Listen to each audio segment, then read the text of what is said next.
ಬೇಸಿಗೆ ಆರಂಭವಾಗ್ತಾ ಇದ್ದಂಗೆ ಇಲ್ಲದೇ ಇರುವಂಥ ಕಾಯಿಲೆಗಳು ಒಕ್ಕರಿಸಿಕೊಳ್ತಾ ಇವೆ. ಸಹಜವಾಗಿ ಸಾಕಷ್ಟು ಜನ ಇದರ ಬಗ್ಗೆ ನಿರ್ಲಕ್ಷ್ಯ ಕೂಡ ಮಾಡ್ತಾ ಇದ್ದಾರೆ. ಯಾಕಂದರೆ ಬೇಸಿಗೆ ಅಂತ ಹೇಳಿದಾಗ ಈ ರೀತಿಯ ಸಣ್ಣ ಪುಟ್ಟ ಕಾಯಿಲೆಗಳು ಬರೋದು ಸಹಜ ಅಂತೇಳಿ ಸಾಕಷ್ಟು ಜನ ನಿರ್ಲಕ್ಷ್ಯವನ್ನು ಕೂಡ ಮಾಡ್ತಿದ್ದಾರೆ.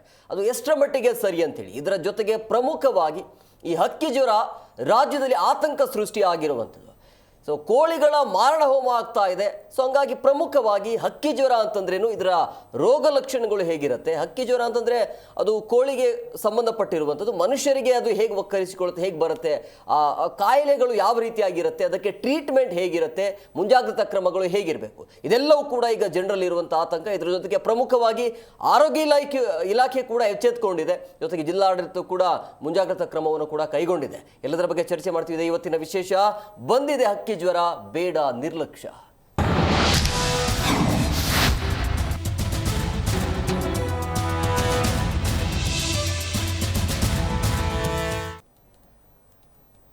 ರಾಜ್ಯದಲ್ಲಿ ಹಕ್ಕಿ ಜ್ವರ ಆತಂಕ ಸಹಜವಾಗಿ ಇರುವಂಥದ್ದು. ಹಂಗಾಗಿ ರಾಜ್ಯ ಇಲಾಖೆ, ಆರೋಗ್ಯ ಇಲಾಖೆ ಈಗ ಮುಂಜಾಗ್ರತಾ ಕ್ರಮವನ್ನು ಕೈಗೊಂಡಿದೆ. ಜೊತೆಗೆ ಎಲ್ಲೆಲ್ಲಿ ಚೆಕ್ ಪೋಸ್ಟ್ ಬರುತ್ತೆ, ಗಡಿ ಭಾಗದಲ್ಲಿ ಎಲ್ಲವನ್ನ ಕೂಡ ಈಗ ಕಟ್ಟೆಚ್ಚರವನ್ನು ವಹಿಸಲಾಗ್ತಾ ಇದೆ. ಈ ಕೋಳಿಗಳ ಮಾರಣ ಹೋಮ ಆಗ್ತಾ ಇರೋದ್ರಿಂದಾಗಿ ಸಹಜವಾಗಿ ಜನರಲ್ಲಿ ಆತಂಕ ಇರುವಂಥದ್ದು. ಸೊ ಹಂಗಾಗಿ ಈ ಸಮಯದಲ್ಲಿ ಅಂದರೆ ಹಕ್ಕಿ ಜ್ವರ ಬಂದಿರುವಂಥ ಸಮಯದಲ್ಲಿ ಇದನ್ನು ತಿನ್ನಬೇಕಾ ಬೇಡ ಅಂಥೇಳಿ, ಎಷ್ಟರ ಮಟ್ಟಿಗೆ ಬೇಯಿಸಬೇಕಾಗತ್ತೆ ಅಂತೇಳಿ ವೈದ್ಯರು ಹೇಳ್ತಾ ಇರುವಂಥದ್ದು. ಸರಿಯಾದ ರೀತಿಯಲ್ಲಿ ಬೇಯಿಸಿ ತಿಂದರೆ ಏನು ಸಮಸ್ಯೆ ಆಗೋದಿಲ್ಲ ಅಂಥೇಳಿ. ಆದರೆ ಇಲ್ಲಿ ಇರುವಂಥ ಗೊಂದಲ ಏನು ಅಂತಂದರೆ, ಈ ಹಕ್ಕಿ ಜ್ವರ ಮತ್ತು ಮನುಷ್ಯನಿಗೆ ಏನು ಸಂಬಂಧ, ಅದು ಹೇಗೆ ಬರುತ್ತೆ, ಜೊತೆಗೆ ಕೋಳಿಗಳಲ್ಲಿ ಈ ರೀತಿಯ ಸಿಂಪ್ಟಮ್ಸ್ಗಳು ಇರ್ತಾವಲ್ಲ, ಲಕ್ಷಣಗಳು ಹೇಗೆ ಕಾಣಿಸಿಕೊಳ್ಳುತ್ತೆ ಅನ್ನುವಂಥ ಎಲ್ರಿಗೂ ಕೂಡ ಒಂದು ಆತಂಕ ಇದೆ. ಸೊ ಇದು ಎಷ್ಟರ ಮಟ್ಟಿಗೆ ಪ್ರಭಾವ ಬೀರುತ್ತೆ ಆರೋಗ್ಯದ ಮೇಲೆ ಅಂಥೇಳಿ. ಜೊತೆಗೆ ಪ್ರಮುಖವಾಗಿ ಮಕ್ಕಳು, ವಯಸ್ಕರು ಮತ್ತು ಆದವರು, ವೃದ್ಧರಿಗೆ ಏನಾದರೂ ಸಮಸ್ಯೆ ಆಗುತ್ತಾ, ತಿನ್ನಬೇಕಾ ಬೇಡ, ಯಾವ ರೀತಿಯಾಗಿ ತಿನ್ನಬೇಕು, ಜೊತೆಗೆ ವೆರೈಟಿ ಕೋಳಿಗಳು ಕೂಡ ಇರ್ತವೆ. ಸೊ ಎಂತಹ ಕೋಳಿಗಳಲ್ಲಿ ಈ ರೀತಿಯ ರೋಗ ಲಕ್ಷಣಗಳು ಕೂಡ ಕಾಣಿಸಿಕೊಳ್ಳುತ್ತೆ ಅನ್ನುವಂಥ ಸಹಜವಾಗಿ ನಿಮ್ಮಲ್ಲಿ ಕೂಡ ಗೊಂದಲ ಇರ್ಬೋದು. ಸುದೀರ್ಘವಾಗಿ 1 ಗಂಟೆಗಳ ಕಾಲ ನಾವು ನಿಮ್ಮ ಜೊತೆಗೆ ಇರ್ತೀವಿ. ಯಾಕೆ ಈ ರೀತಿಯ ರೋಗಗಳು ಬರುತ್ತೆ, ಬೇಸಿಗೆ ಆರಂಭ ಆಗ್ತಾ ಇದ್ದಂಗೆ ಈ ರೀತಿಯ ರೋಗ ಲಕ್ಷಣಗಳು ಇರೋದ್ರಿಂದಾಗಿ ಸಹಜವಾಗಿ ಜನರಲ್ಲಿ ಆತಂಕ ಇದೆ. ಸೊ ನಾವು ಹೇಳ್ತಾ ಇರುವಂಥ ಆತಂಕ ಬೇಡ, ನಿರ್ಲಕ್ಷ್ಯವು ಕೂಡ ವಹಿಸೋದು ಬೇಡ ಅಂತೇಳಿ. ಯಾಕಂದರೆ ಏನಾದರೂ ಈ ರೀತಿಯ ಸಿಂಪ್ಟಮ್ಸ್ ಕಂಡು ಬಂದಲ್ಲಿ, ಅಂದರೆ ಯಾವ ರೀತಿಯ ಸಿಂಪ್ಟಮ್ಸ್ ಇದೆ ಅನ್ನೋದು ಮುಂದೆ ಹೇಳ್ತೀವಿ, ಆ ರೀತಿಯ ನಿಮ್ಮಲ್ಲಿ ಏನಾದರೂ ರೋಗ ಲಕ್ಷಣ ಕಂಡು ಬಂದಿದ್ದೇ ಆದಲ್ಲಿ ತಕ್ಷಣ ವೈದ್ಯರನ್ನು ಸಂಪರ್ಕ ಮಾಡೋದು ಒಳ್ಳೆಯದು. ಯಾಕೆ ಅಂತಂದರೆ ಈ ಬೇಸಿಗೆ ಸಮಯದಲ್ಲಿ ಮೊದಲೇ ಉಸಿರಾಡೋಕ್ಕೆ ಆಗ್ತಾ ಇಲ್ಲ. ಈ ಬೇಸಿಗೆಯಲ್ಲಿ ಈ ಬಾರಿ ಭಯಂಕರ ಬಿಸಿಲು ಇದೆ. ಅಂಥದ್ರಲ್ಲಿ ಈ ರೀತಿಯ ಕಾಯಿಲೆಗಳು ಅಂತ ಬಂದಾಗ ಸಹಜವಾಗಿ ಜನರಲ್ಲಿ ಆತಂಕ ಇರುತ್ತೆ. ಸೊ ಹಂಗಾಗಿ ಗೈಡ್ಲೈನ್ಸ್ ಯಾವ ರೀತಿ ಆಗಿದೆ, ಏನು ಮಾಡಬೇಕು, ಎಲ್ಲದರ ಬಗ್ಗೆ ಮಾತನಾಡೋದಕ್ಕೆ ಅತಿಥಿಯವರು ಜಾಯ್ನ್ ಆಗಿದ್ದಾರೆ. ನಾನು ಅವ್ರನ್ನ ಕಾರ್ಯಕ್ರಮಕ್ಕೆ ವೆಲ್ಕಮ್ ಮಾಡ್ತೀನಿ. ಮೊದಲನೇದಾಗಿ ಪ್ರಮುಖವಾಗಿ ಡಾಕ್ಟರ್ ಅಂಜನಪ್ಪ ಅವರು, ತಜ್ಞ ವೈದ್ಯರು, ಸರ್, ಕಾರ್ಯಕ್ರಮಕ್ಕೆ ಆತ್ಮೀಯವಾದಂಥ ಸ್ವಾಗತ. ನಮಸ್ಕಾರ. ಇನ್ನಿಬ್ಬರು ಡಾಕ್ಟರ್ ಕೂಡ ಜಾಯ್ನ್ ಆಗ್ತಾರೆ. ಸರ್, ಈಗ ಪ್ರಮುಖವಾಗಿ ಈ ಕೋವಿಡ್ ಸಮಯ ಆದ ನಂತರ, ಈ ಕೋವಿಡ್ ಆಯಿತು, ಅದಾದ ನಂತರ ಈ ಮಂಕಿ ಪಾಕ್ಸ್ ಅನ್ನೋದು, ಚಿಕನ್ ಗುನಿಯಾ, ಈಗ ಮತ್ತೆ ಹಕ್ಕಿ ಜ್ವರದ ಆತಂಕ ಇದೆ. ಸೊ ಈಗ ಆರೋಗ್ಯ ಇಲಾಖೆ ಎಚ್ಚೆತ್ಕೊಂಡಿದೆ, ಬಟ್ ಜನರಲ್ಲಿ ಆತಂಕ ಇರುವುದಂಥದ್ದು. ಯಾಕಂದರೆ ಈ ಮಾಂಸ ಪ್ರಿಯರು ಇರ್ತಾರಲ್ಲ, ತಿನ್ನಬೇಕಾ ಬೇಡ ಅಂತೇಳಿ. ಬಟ್ ಪ್ರಮುಖವಾಗಿ ಹಕ್ಕಿ ಜ್ವರ ಅಂತಂದ್ರೇನು?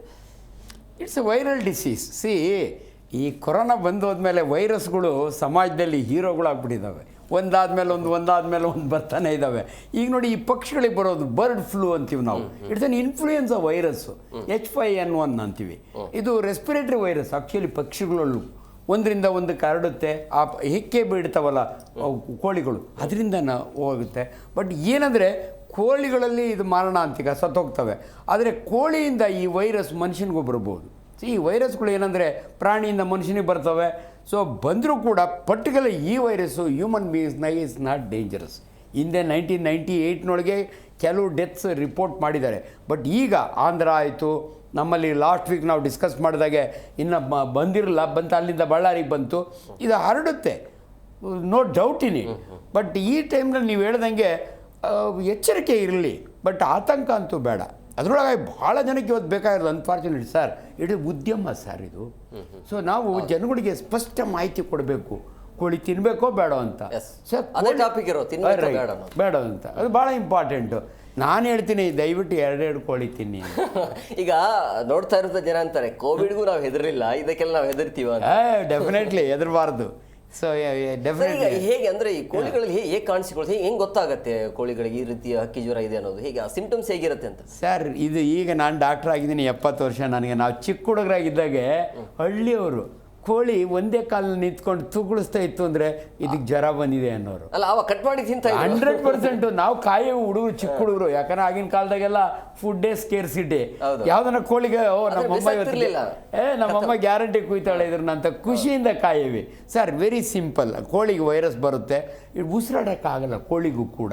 ರೆಸ್ಪಿರೇಟರಿ ವೈರಸ್ಸು, ಅದಕ್ಕೊಂಥರ ದಮ್ಮು ಕಮ್ಮು ಎಲ್ಲ ಬಂದ್ಬಿಡುತ್ತೆ.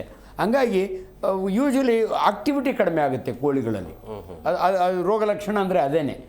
ಆರಾಮಾಗಿ ಓಡಾಡ್ತಿದ್ದವು ಎಲ್ಲೋ ನಿಂತು ಉಗುಳ್ತವೆ, ಹಂಗೆ ಕತ್ತು ಸತ್ತು ಮಾಡ್ತವೆ, ಬಾಡಿಯೆಲ್ಲ ಏನೇನೋ ಟ್ವಿಸ್ಟ್ ಆದಂಗೆ ಆಗುತ್ತೆ, ಆಮೇಲೆ ಬಿದ್ದು ಸತ್ತು ಹೋಗ್ತವೆ.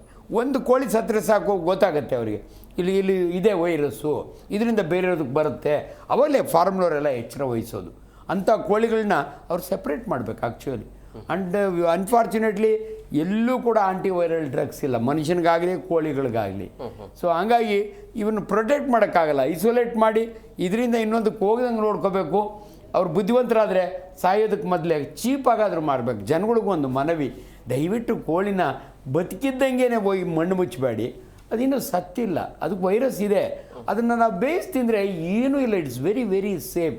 ಮೊಟ್ಟೆ ಆಗಲಿ ಮಾಂಸ ಆಗಲಿ, boiled mutton, boiled egg, it is very very safe. 100 degree ಸೆಂಟಿಗ್ರೇಡ್ನೊಳಗೆ ಎಂಥ ವೈರಸ್ಸು ಎಂಥ ಹತ್ತೋಗ್ತದೆ. ಸೊ ನನಗೆ ಏನಂದರೆ ಇದು it's a food, virtual waste ಮಾಡಬೇಡಿ. ಸಾಕಷ್ಟು ಜನ ತಿನ್ನೋರಿದ್ದಾರೆ, ಅವ್ರಿಗೆ ಕಡಿಮೆ ದುಡ್ಡಿಗೆ ಕೊಡಿ. ಸೊ ಇದು ನನ್ನ ಮನವಿ. ಅದರಿಂದ ಏನು ತೊಂದರೆ ಇಲ್ಲ. ಸುದ್ದಿ ಹರಡ್ಬಿಡುತ್ತೆ ಸರ್, ಕೋಳಿ ಜ್ವರ ಬಂದಾಗ ಕೋಳಿ ತಿನ್ಬಾರ್ದು. ಅದು ಯಾರು ಹೇಳ್ತಾರೋ ಗೊತ್ತಿಲ್ಲ, ನಾವು ನೀವಂತೂ ಹೇಳಂಗಿಲ್ಲ. ಸೊ ದಯವಿಟ್ಟು ಇಂಥ ಮಿತ್ಸ್ನೆಲ್ಲ ತಪ್ಪು ಮಾಹಿತಿ ಹೋಗಬಾರ್ದು. ಇದನ್ನು ಪ್ರಿವೆನ್ಷನ್ ಬರುತ್ತೆ. ಒಂದು ಸೀಸನ್ ಈಗ ಬಂತು ಮತ್ತು ಹೊರಟೋಗುತ್ತೆ. ಯೂಶ್ವಲಿ 7 days 14 days ಹೊರಟೋಗ್ಬಿಡುತ್ತೆ ಆ ವೈರಸ್ಸು. ಸೊ ಆದ್ದರಿಂದ ದಯವಿಟ್ಟು ಯಾರೂ ಕೂಡ ಇದ್ರ ಬಗ್ಗೆ ಗೊಂದಲ ಸೃಷ್ಟಿ ಮಾಡೋದು ಬೇಡ. ಸೊ ಕರೆಕ್ಟ್ ಇನ್ಫಾರ್ಮೇಷನ್ ತಿಳ್ಕೊಂಡು ಪ್ರಿವೆನ್ಷನ್ ಮಾಡಿ. But at the same time ಕೋಳಿ ಮಾಂಸನ ಮೊಟ್ಟೆನ ದಯವಿಟ್ಟು ತಿನ್ನಿ, ಏನೂ ತೊಂದರೆ ಆಗೋದಿಲ್ಲ. ಈ ಹಕ್ಕೆ ಜ್ವರ ಯಾವ ವೈರಸ್ಸಿಂದ ಕಾಣಿಸಿಕೊಳ್ತಾ ಇದೆ? ಈಗ H5N1 that is the most name. ಭಾಳ ವೆರೈಟೀಸ್ ಇರ್ತವೆ ಸರ್, ಅದು ಮ್ಯೂಟೇಷನ್ ಆಗ್ತಾ ಇರ್ತವೆ. ವೈರಸ್ಗಳು ಯಾವತ್ತೂ ಮ್ಯೂಟೇಟ್ ಆಗ್ತಿರ್ತವೆ. ಈಗ ರೈಟ್ ನಾವು ಐಡೆಂಟಿಫೈಡ್ ವೈರಸ್ H5N1, ಅದು ಮೋರ್ ಡೇಂಜರಸ್ ಅಂತಾರೆ. ಇನ್ನು ಬೇರೆ ಬೇರೆ ಇರ್ತವೆ ಮ್ಯೂಟೇಷನ್ ಆಗಿ. ಸೊ ಈ ವೈರಸ್ಸು ಅಪರೂಪಕ್ಕೇನಲ್ಲ, ಮನುಷ್ಯನ ಬದುಕಿರೋದು ಮೊದಲಿಂದಲೂ ಕೂಡ ವೈರಸ್ಗಳು ಇದ್ದಾವೆ. ಬಟ್ ಒಂದೊಂದು ಸೀಸನ್ನಾಗೆ ಅವು ಹಿಂಗೆ ಸ್ಪ್ರೆಡ್ ಆಗ್ತವೆ. ಸೊ ಆದ್ದರಿಂದ ಈಗ ಬಂದಿರೋದು ಅದು. ಸೊ ಎಲ್ಲೋ ಒಂದು ಕಡೆ ಶುರುವಾಯಿತು, ಇಡೀ ದೇಶಕ್ಕೆ ಹರಡುತ್ತೆ, ಅದರೊಳಗೇನು ಆಶ್ಚರ್ಯ ಏನಿಲ್ಲ. ಸಾಂಕ್ರಾಮಿಕ ಹೌದು ಸರ್. ಬರ್ಡ್ಸ್ನು ಟ್ರಾನ್ಸ್ಪೋರ್ಟ್ ಮಾಡ್ತಿರ್ತಾರೆ, ಅಲ್ಲಿಂದ ಇಲ್ಲಿ ತರ್ತಾರೆ. ಸೊ ಗಾಳಿಯಲ್ಲೂ ಹೋಗ್ತದೆ ಇದು.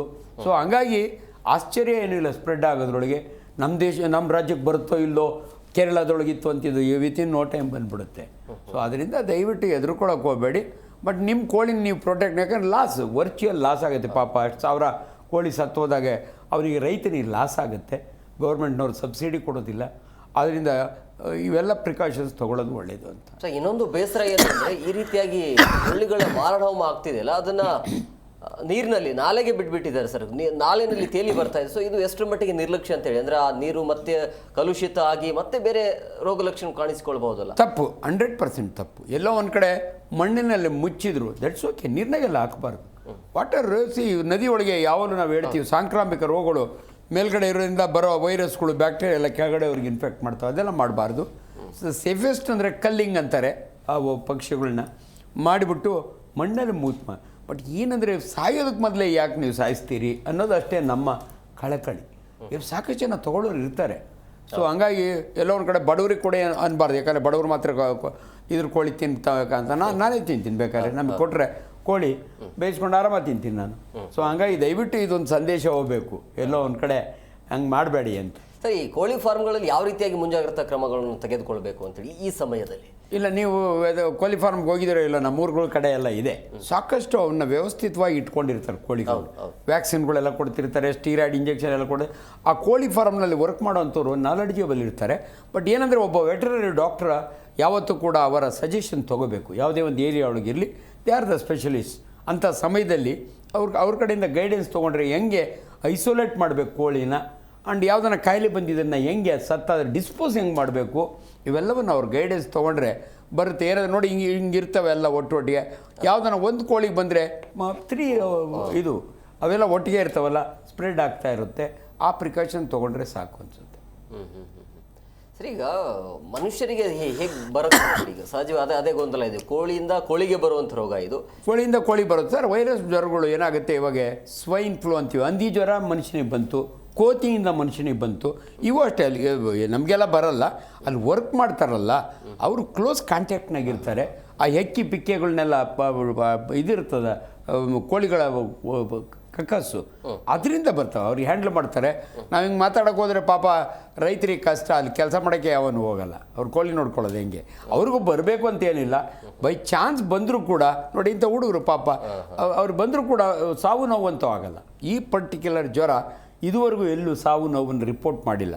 ಹಂಗಾಗಿ ಎಲ್ಲೋ ಒಂದು ಕಡೆ ಸ್ವಲ್ಪ ಕೇರ್ಫುಲ್ ಆಗಿರಿ ಅಂತ ಹೇಳೋದು. ಒಂದು ಮಾಸ್ಕ್ ಹಾಕ್ಕೊಳ್ಳಿ ಕೈನ. ಆಮೇಲೆ ಮುಟ್ಟಿ ಎಲ್ಲೆಲ್ಲ ಬರ್ಡ್ ಮುಟ್ತಿದ್ರು ಕೂಡ ವೈರಸ್ಗಳು ಟೇಬಲ್ ಮೇಲೆ ಅಲ್ಲಿ ಇಲ್ಲಿ ಇರ್ತವೆ, ಮುಟ್ಟಿದ್ದನ್ನು ಮೂಗುರ್ಸ್ಕೊಳ್ಳೋದು, ಸೀನೋದು ಅದು ಮಾಡಬೇಡಿ, ಕೈ ತೊಳ್ಕೊಳ್ಳಿ ಅಂತ ಈ ಟೈಮ್ನೊಳಗೆ ಎಚ್ಚರ ವಹಿಸಿ ಅಂತ ಹೇಳಬೇಕು. ಹೊರತು ಅದಕ್ಕೆ ಎದುರುಕೊಂಡು ನೀವು ಕೋಳಿ ಫಾರಮ್ನೇ ಬಿಟ್ಬಿಟ್ರೆ ರೈತನ ಜೀವನ ಇದಾಗ್ಬಿಡುತ್ತೆ. ಹಂಗಾಗಿ ಸರ್, ಅದೇ ಸರ್, ಈಗ ಪ್ರಮುಖವಾಗಿ ಎಲ್ರಿಗೂ ಇರುವಂಥ ಆತಂಕ ಏನು ಅಂತಂದರೆ, ಈಗ ಹಳ್ಳಿ ಕಡೆಗಳಲ್ಲಿ ಒಬ್ಬನು ತಿಂತಾನೆ, ಮಾಂಸ ತಿನ್ನೋರು ಇದ್ದಾರೆ, ತಿಂದೇ ಇರೋದ್ರೆ, ಬಟ್ ಸಾಕಾಣಿಕೆ ಅನ್ನೋದು ಇರುತ್ತೆ. ಸೊ ಹಂಗಾಗಿ ಇದು ಅಂದರೆ ತಿನ್ನೋರಿಗೆ ಮಾತ್ರ ಬರುತ್ತಾ ಅಥವಾ ಹೇಗೆ, ಅಂದರೆ ಅವ್ರ ಜೊತೆ ಅಟ್ಯಾಚ್ ಇರೋರಿಗೂ ಕೂಡ ಬರುತ್ತಾ ಹೇಗೆ ಅಂತ? ಇಲ್ಲ, ಅಲ್ಲಿ ವರ್ಕ್ ಮಾಡೋರಿಗೆ ಬಿಟ್ಟು ಸರ್, ಡೈರೆಕ್ಟಾಗಿ ಯಾರು ಹ್ಯಾಂಡ್ಲ್ ಮಾಡ್ತಾರಲ್ಲ ಬರ್ಡ್ಸ್ನ, ಆ ವೈರಸ್ ಅಲ್ಲಿರುತ್ತೆ, ಅಂಥವ್ರಿಗೆ ಬರೋ ಪಾಸಿಬಿಲಿಟಿ ಇರುತ್ತೆ.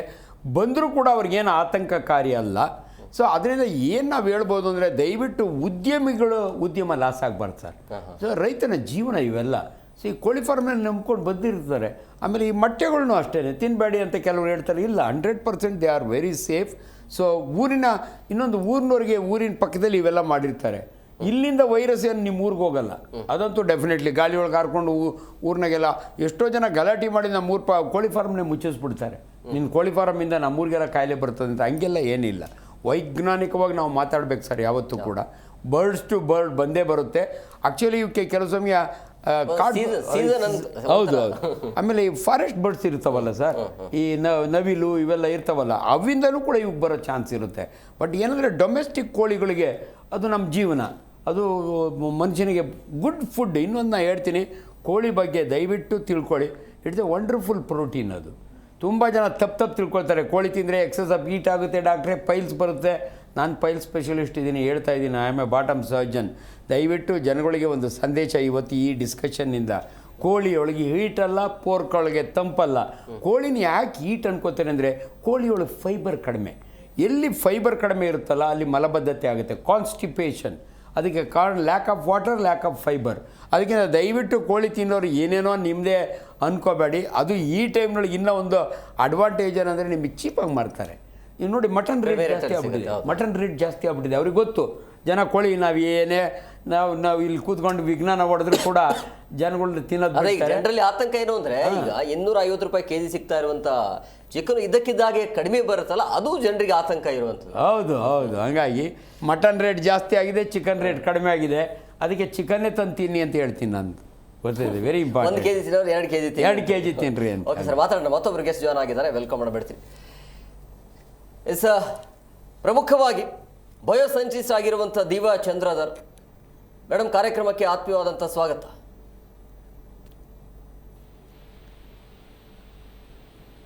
ಮೇಡಮ್, ಈಗ ರಾಜ್ಯದಲ್ಲಿ ಆತಂಕ ಇರುವಂಥದ್ದು ಈ ಹಕ್ಕಿ ಜ್ವರದ ಆತಂಕ ಇದೆ. ಇಲ್ಲದೇ ಇರುವಂಥ ಕಾಯಿಲೆಗಳು ಬರ್ತಾ ಇರೋದ್ರಿಂದಾಗಿ ಸಹಜವಾಗಿ ಜನರಲ್ಲಿ ಆತಂಕ ಇದೆ. ಸೊ ನಾವು ಆಗ್ಲೇ ಹೇಳ್ತಾ ಇದೀವಿ, ಆತಂಕ ಅನ್ನೋದೇನಿಲ್ಲ, ಬಟ್ ಜಸ್ಟ್ ಅದು ಸಿಂಪ್ಟಮ್ಸ್ ಕಾಣಿಸಿಕೊಳ್ಳುತ್ತೆ. ಸೊ ಹಂಗಾಗಿ ಈಗ ಕೋಳಿಗಳ ಮಾರಣಹೋಮ ಆಗ್ತಾ ಇರೋದ್ರಿಂದಾಗಿ ಜನ ಯಾವ ರೀತಿಯಾಗಿ ಎಚ್ಚೆತ್ಕೊಳ್ಬೇಕು ಅಂತೇಳಿ, ಎಷ್ಟು ಮಟ್ಟಿಗೆ ಸೀರಿಯಸ್ ಇದು ಕೇಸ್ ಅಂತ? ಸೊ ಜನ ಇದು ಕೋಳಿ ಹಕ್ಕಿ ಜ್ವರ ಬರೀ ಭಾರತ ದೇಶದಲ್ಲಿ ಕಾಣಿಸ್ಕೊತಾ ಇಲ್ಲ, ಇಡೀ ವರ್ಲ್ಡ್ ವೈಡ್, ಇವನ್ US ಅಲ್ಲಿ ಕೂಡ ಕಾಣಿಸ್ಕೊತಾ ಇದೆ ಹಕ್ಕಿ ಜ್ವರ. ಮೇನ್ ಕಾಶಿಯಸ್ ಆಗಿರ್ಬೇಕು ಅಂದ್ರೆ ಏನಂದ್ರೆ, ಹಕ್ಕಿಯಿಂದ ಮನುಷ್ಯಂಗೆ ಹರಡುವಂತ ಚಾನ್ಸಸ್ಗಳಿಗೂ ಇದೆ ಅಂತ ಹೇಳಕ್ ಇಷ್ಟಪಡ್ತೀನಿ. ಹಾಗೂ ಮಾರ್ಟಾಲಿಟಿ ರೇಟ್, ಇನ್ ಕೇಸ್ ಮನುಷ್ಯಂಗೆ ಹರಡಿದ್ರೆ ಮಾರ್ಟಾಲಿಟಿ ರೇಟ್ ಅಬೌಟ್ 60% ಇದೆ. ಈಗ ಯಾವ ತರ ಮ್ಯೂಟೇಟ್ ಆಗುತ್ತೋ ಈ ವೈರಸ್ ಗೊತ್ತಿಲ್ಲ. ಸೊ US ಅಲ್ಲೆಲ್ಲ ಏನ್ ಮಾಡ್ತಾ ಇದ್ದಾರೆ ಅಂದ್ರೆ, ಮೇನ್ಲಿ ವ್ಯಾಕ್ಸಿನೇಷನ್, US ಅಲ್ಲಿ ಆಗ್ಲೇ ವ್ಯಾಕ್ಸಿನೇಷನ್ ಇದೆ. ಆದ್ರೆ ಇಂಡಿಯಾದಲ್ಲಿ ಹಕ್ಕಿಗಳಿಗೆ ಈ ತರ ಫ್ಲೂಗೆ ಅಂತ ವ್ಯಾಕ್ಸಿನೇಷನ್ ಇನ್ನೂ ಇಲ್ಲ. ICMR ಅವರು ಇನ್ನೂ ವರ್ಕ್ ಮಾಡ್ತಾ ಇದಾರೆ ಈ ವ್ಯಾಕ್ಸಿನೇಷನ್ ಬಗ್ಗೆ. ಮನುಷ್ಯರುಗಳಿಗೆ ಇನ್ಫ್ಲೂಯೆನ್ಸಾ ವ್ಯಾಕ್ಸಿನ್ ಅನ್ನೋದಿದೆ ಫ್ಲೂಗೆ, ಅದೇ ವ್ಯಾಕ್ಸಿನೇಷನ್ ಇನ್ ಕೇಸ್ ಹ್ಯೂಮನ್ಗೆ ಸ್ಪ್ರೆಡ್ ಆದ್ರೆ ಪ್ರೊಟೆಕ್ಟ್ ಮಾಡುತ್ತೆ ಅಂತ ಹೇಳ್ತಾ ಇದಾರೆ. ಜನರು ಯಾವ ರೀತಿ ಎಚ್ಚೆತ್ಕೋಬೇಕು ಅಂತ ಹೇಳಿದ್ರೆ ಡಾಕ್ಟರ್ ಆಗ್ಲೇ ಕ್ಲಿಯರ್ ಆಗಿ ಹೇಳೋದು, ಇದರಿಂದ ಏನೂ ಆಗಲ್ಲ. 85 ಡಿಗ್ರಿ ಸೆಲ್ಸಿಯಸ್ ವರೆಗೂ ಯಾವುದೇ ಒಂದು ಫುಡ್ ಅನ್ನ ಚೆನ್ನಾಗಿ ಬಾಯ್ಲ್ ಮಾಡಿದ್ರೆ ಅದರಲ್ಲಿರೋ ಎಂಥ ವೈರಸ್ ಕೂಡ ಹೊರಟೋಗುತ್ತೆ. 165 degree Fahrenheit around 80 degree Celsius ವರೆಗೂ 90 ಡಿಗ್ರಿ ಸೆಲ್ಸಿಯಸ್ವರೆಗೂ ಚೆನ್ನಾಗಿ ಬಾಯ್ಲ್ ಕುಕ್ 30 ಮಿನಿಟ್ಸ್ ವರೆಗೂ ಬಾಯ್ಲ್ ಕುಕ್ ಮಾಡಿಕೊಂಡ್ರೆ ಯಾವುದೇ ಥರದ ವೈರಸ್ಗಳು ಇರೋದಿಲ್ಲ. ಬಟ್ ಈ ಕೋಳಿ ಫಾರ್ಮ್ಗಳಲ್ಲಿ ಅದು ಫೀಕಲ್ ಮ್ಯಾಟ್ರಸ್ ಆಗಲಿ, ಫೆದರ್ಸ್ ಆಗಲಿ, ಬೇರೆ ಥರದ ಅದನ್ನೆಲ್ಲ ಹೇಗೆ ಹ್ಯಾಂಡಲ್ ಮಾಡಬೇಕು ಅನ್ನೋದು ಈ ಫಾರ್ಮ್ನವರು ಎಚ್ಚೆತ್ಕೋಬೇಕಾಗತ್ತೆ. ಜನ ಕೂಡ ಅನ್ಕುಕ್ಡ್ ಅಥವಾ ತುಂಬ ಕಡಿಮೆ ಕುಕ್ ಮಾಡಿರುವಂಥ ಚಿಕನ್ಗಳನ್ನ ಸ್ವಲ್ಪ ಅವಾಯ್ಡ್ ಮಾಡ್ಬೇಕು. ಚೆನ್ನಾಗಿ ಕುಕ್ ಆಗಿದ್ರೆ ಅದ್ರ ಬಗ್ಗೆ ಏನು ಯೋಚನೆ ಮಾಡುವಂಥ ಅವಶ್ಯಕತೆ ಇಲ್ಲ. ಹಾಗೂ ಇನ್ಫ್ಲೂಯೆನ್ಸಾ ವ್ಯಾಕ್ಸಿನ್ ಜನಗಳು ಆಗಲೇ ತಗೋತಾ ಇದ್ದಾರೆ ತುಂಬ ಜನ. ಇದೇ ಇನ್ಫ್ಲೂಯೆನ್ಸಾ ವ್ಯಾಕ್ಸಿನ್ ಇದ್ರ ಮೇಲೂ ವರ್ಕ್ ಆಗುತ್ತೆ ಅಂತ ಕೆಲವೊಂದು ಸೈಂಟಿಸ್ಟ್ ಹೇಳ್ತಾರೆ. ಬಟ್ ಹ್ಯೂಮನ್ಸ್ ಎಲ್ಲ ಅಷ್ಟೊಂದೇನು ಅಫೆಕ್ಟ್ ಆಗಿಲ್ಲ ಇದ್ರ ಬಗ್ಗೆ.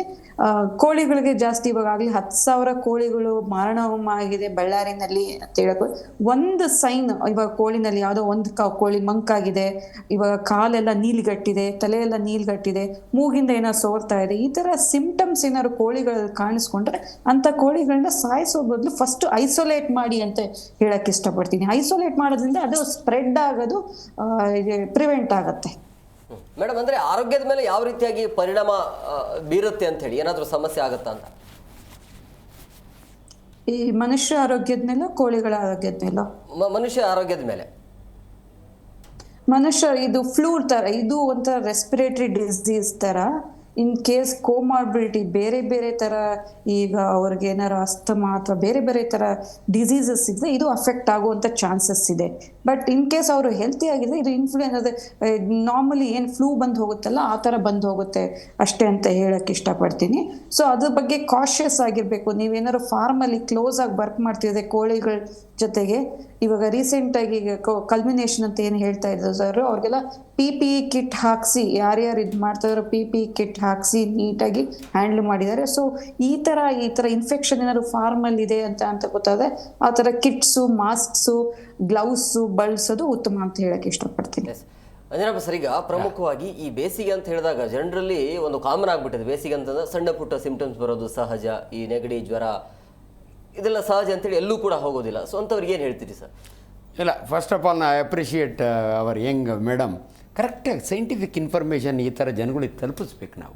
ಸುಮ್ಮನೆ ಏನೇನೋ ಗಾಳಿ ಸುದ್ದಿ ಅವ್ರು ಹಿಂಗೆ ಮಾತಾಡಿದ್ರು ಇವ್ರು ಹಿಂಗೆ ಮಾತಾಡಿದರು ಎಲ್ಲ ಒಪ್ಕೊಳ್ತೀನಿ. ಬಟ್ ಯಾಕೋ 60% ಡೆತ್ ಏನೋ ನನಗೆ ಡೌಟ್. ಈಗಂತೂ ನಾಟ್ ರಿಪೋರ್ಟೆಡ್, ಈಗ ಕರೆಂಟ್ ಎಪಿಸೋಡ್ನಾಗೆ ಹ್ಯೂಮನ್ ಡೆತ್ಸ್ ಇದಿಲ್ಲ.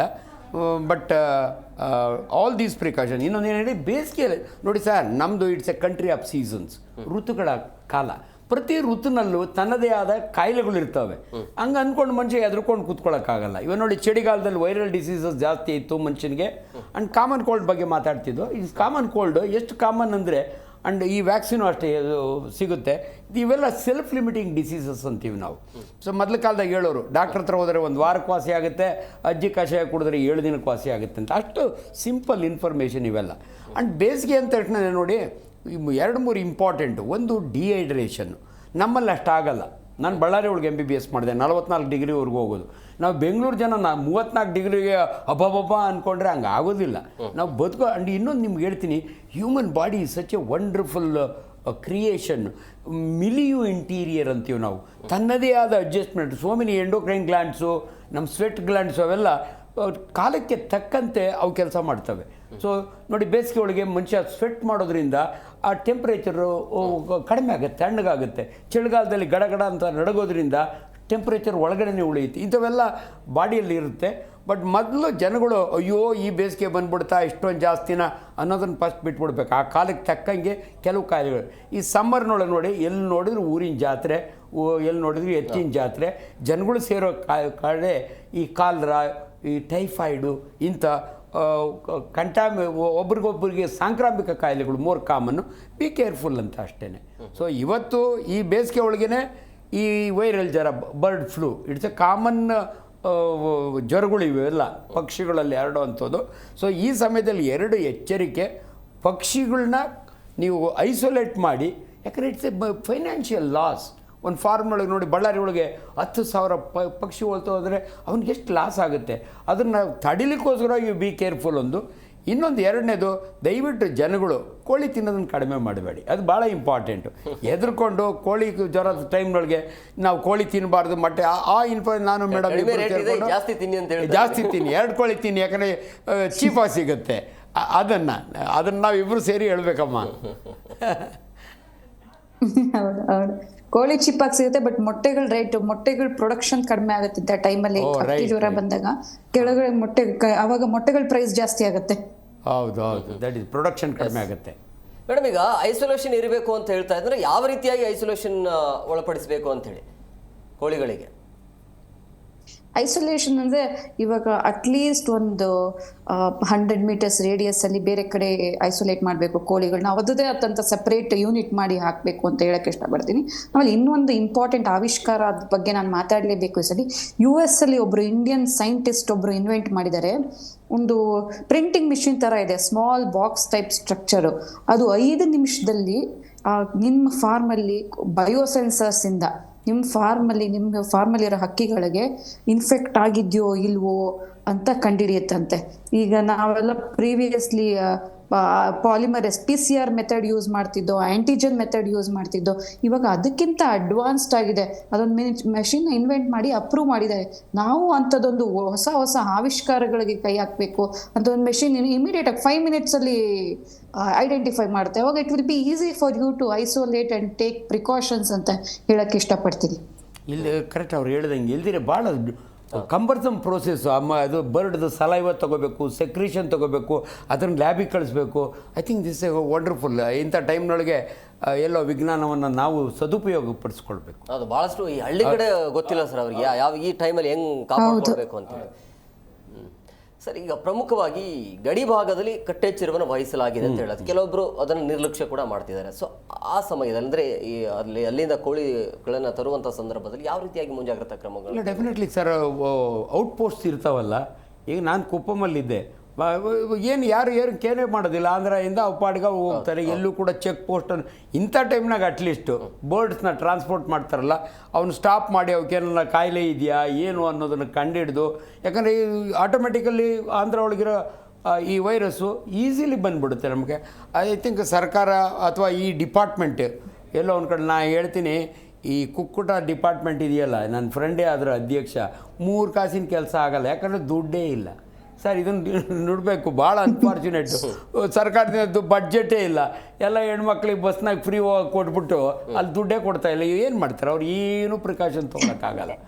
ಇದ್ರ ಬಗ್ಗೆ ಇವಾಗ ಹೇಳ್ತಾ ಇದ್ದೀನಿ. ಟ್ರಂಪ್ ಅವರು ರೀಸೆಂಟ್ಲಿ ಫ್ಲೂ ಬಂದಿದೆ ಅಂದ ತಕ್ಷಣ ಇಮಿಡಿಯೇಟ್ಲಿ ಎಸ್ ಅನೌನ್ಸ್ಡ್ ವ್ಯಾಕ್ಸಿನೇಷನ್ಗೆ ಇಷ್ಟು ಫಂಡು, ಈ ಥರ ಕೋಳಿ ಎಕನಾಮಿಕ್ ಲಾಸ್ ಆಗಿರುತ್ತಲ್ಲ ಅಂಥವ್ರಿಗೆ ಇಂಥ ಫಂಡು, ಐಸೋಲೇಷನ್ ಏನಾದ್ರು ಮಾಡಬೇಕು ಅಂದರೆ ಅವ್ರಿಗೆ ಯಾವ್ಯಾವ ಥರ ಸಪೋರ್ಟ್ ಬೇಕು ಇಮಿಡಿಯೇಟ್ಲಿ ರಿಲೀಸ್ ಮಾಡಿದೆ. ಎಷ್ಟೋ $1 ಬಿಲಿಯನ್ ರಿಲೀಸ್ ಮಾಡೋದಂತೆ ಇಮಿಡಿಯೇಟ್ ಆಗಿ. That is a wonderful governance. ನೋಡಿ, at least these things should become an example. ಪಾಪ ಇವತ್ತು ಗಂಡಸರೆಲ್ಲ ಬಂಬಡ ಹುಡ್ಕೋತಾ ಇದ್ದಾರೆ, ಹೆಣ್ಮಕ್ಳಿಗೆಲ್ಲ ಫ್ರೀ ಕೊಟ್ಬಿಟ್ಟು ಗಂಡಸರಿಗೆ ಒದ್ದಾಡಂಗಾಗಿದೆ. ಅದರೊಳಗಾಗಿ ಇಂಥ ಪ್ರಾಜೆಕ್ಟ್ ಸರ್. ಹೆಣ್ಮಕ್ಳಿಗೆ ಯಾಕೆ ಫ್ರೀ ಕೊಟ್ಟಿಲ್ಲ ಅಂದರೆ ಗಂಡ್ಮಕ್ಳು ಸೇಫ್ ಆಗಿ ವಾಪಸ್ ಮನೆಗೆ ಬರೋದಿಲ್ಲ ಅಂತ. ಹೆಣ್ಮಕ್ಳಿಗೆ ಫ್ರೀ ಕೊಟ್ಟರೆ ಏನಿದು ಸಾಯಂಕಾಲ ಆದರೂ ಮನೆಗೆ ಬರ್ತಾರೆ ಅಂತ ಅವ್ರದ್ದು ವಾದ. ಗಂಡ್ಮಕ್ಳು ಫ್ರೀ ಕೊಟ್ಟು ಕುಡ್ಕೊಂಡು ಎಲ್ಲ ಬಿದ್ದಿರ್ತೀರ, ನೀವು ಬಸ್ ಫ್ರೀ ಕೊಟ್ಟರೆ ವಾಪಸ್ ಮನೆಗೆ ಬರೋದಿಲ್ಲ ಅಂತ. ಮಾತಾಡೋಣ ಸರ್, ಮತ್ತೊಬ್ಬರಿಗೆ ಎಷ್ಟು ಜನ ಆಗಿದ್ದಾರೆ, ವೆಲ್ಕಮ್ ಮಾಡಿಬಿಡ್ತೀನಿ. ತಜ್ಞ ವೈದ್ಯರಾಗಿರುವಂಥ ಡಾಕ್ಟರ್ ಶರದ್ ಕುಲಕರ್ಣಿ ಅವರು ಸರ್, ಕಾರ್ಯಕ್ರಮಕ್ಕೆ ಆತ್ಮೀಯವಾದಂಥ ಸ್ವಾಗತ. ನಮಸ್ಕಾರ ಸರ್. ಈಗಿರುವಂಥ ಆತಂಕ, ಹಕ್ಕಿ ಜ್ವರ ಇದೆ, ಕೋಳಿ ತಿನ್ಬೇಕಾ ಬೇಡವಾ ಅನ್ನುವಂಥ ಜನರಲ್ಲಿ ಈ ರೀತಿ ಆತಂಕ ಇದೆ ಸರ್. ಶರದ್ ಕುಲಕರ್ಣಿ ಹೇಳ್ಬೇಡಿ ತಿನ್ಬೇಕಾ ಬೇಡ ಅಂತ. ಶರದ್ ಕುಲಕರ್ಣಿ ಅವರಂತೂ ಕೋಳಿ ತಿನ್ನಲ್ಲ. ಆಂಜನಪ್ಪ ಅವರು ತಿನ್ಲಿಕ್ಕೆ ಪರ್ಮಿಷನ್ ಕೊಡಿ ಅಂತ ಕೇಳ್ತಾ ಇದ್ದೀನಿ ನಾನು. ಸರ್, ಸದ್ಯಕ್ಕೆ ಸ್ವಲ್ಪ ದಿವಸ ಬೇಡ ಅಂತ ಹೇಳಿದ್ರೆ ಒಳ್ಳೇದಲ್ವಾ ಸರ್? ಇಲ್ರಿಯಪ್ಪ, ಕೋಳಿ ತಿನ್ಬೇಕು. ಅಲ್ಲ, ಅಂಜನಪ್ಪ ಸರ್ ಹೇಳ್ತಾ ಇರೋದು 1 ಕೋಳಿ ತಿನ್ನೋರಿಗೆ 2 ಕೋಳಿ ತಿನ್ನಿ ಅಂತ ಹೇಳ್ತಿದ್ದಾರೆ. ನೀವು ಈಗ ಸದ್ಯಕ್ಕೆ ಬೇಡ ಅಂತ ಹೇಳ್ತಾ ಇದ್ದೀರಿ. ಸೊ ಏನಿದೆ ಅಂದ್ರೆ ಕರೆಕ್ಟ್, ತುಂಬಾ ಅಗೇನ್ ಬರ್ನಿಂಗ್ ಟಾಪಿಕ್. ಸದ್ಯಕ್ಕೆ ಲಾಸ್ಟ್ 1 ವಾರ ಸ್ವಲ್ಪ ದಿವಸದಲ್ಲಿ ಮೇಡಮ್ ಕೂಡ ಹೇಳ್ತಿದ್ರು, ಅಂಜನಪ್ಪ ಸರ್ ಕೂಡ ಹೇಳ್ತಿದ್ರು, ನಾನು ನೋಡ್ತಿದ್ದೆ. ಇದು ಕೋಳಿ ತಿನ್ಬೇಕಾ ತಿನ್ಬಾರ್ದ ಅನ್ನುವಂತ ಪ್ರಶ್ನೆ ಏನಿದೆ, ಆ ಕೋಳಿ ಇನ್ಫೆಕ್ಟ್ ಆಗಿದೆಯೋ ಇಲ್ವೋ ಅಂತ ಪ್ರಶ್ನೆಗೆ ಹೋಗುತ್ತೆ. ಆ ಕೋಳಿ ಇನ್ಫೆಕ್ಟ್ ಆಗಿತ್ತು ಅಂತ ಹೇಳಿದ್ರೆ ಆ ಕೋಳಿನ ಯಾವ ರೀತಿ ನೀವು ಬೇಯಿಸಿ ತಿಂತೀರಾ ಅಥವಾ ಕೋಳಿ ಮೊಟ್ಟೆನ ಯಾವ ರೀತಿ ಬೇಯಿಸಿ ತಿಂತೀರಾ ಅನ್ನುವ ಒಂದು ಪ್ರಶ್ನೆ ಕೂಡ ಇಲ್ಲಿ ಬರುತ್ತೆ. ಸೊ ಅದನ್ನ ನೀವು ನಾರ್ಮ್ಸ್ ಪ್ರಕಾರ 80 ಡಿಗ್ರಿ 90 ಡಿಗ್ರಿ ಮೇಲೆ ನೀವು ಅದನ್ನ ಕುದಿಸ್ಬಿಟ್ಟು ತಿಂದ್ರೆ ವೈರಸ್ ಆಕ್ಟಿವಿಟಿ ಇರಲ್ಲ ಅಷ್ಟೊಂದು.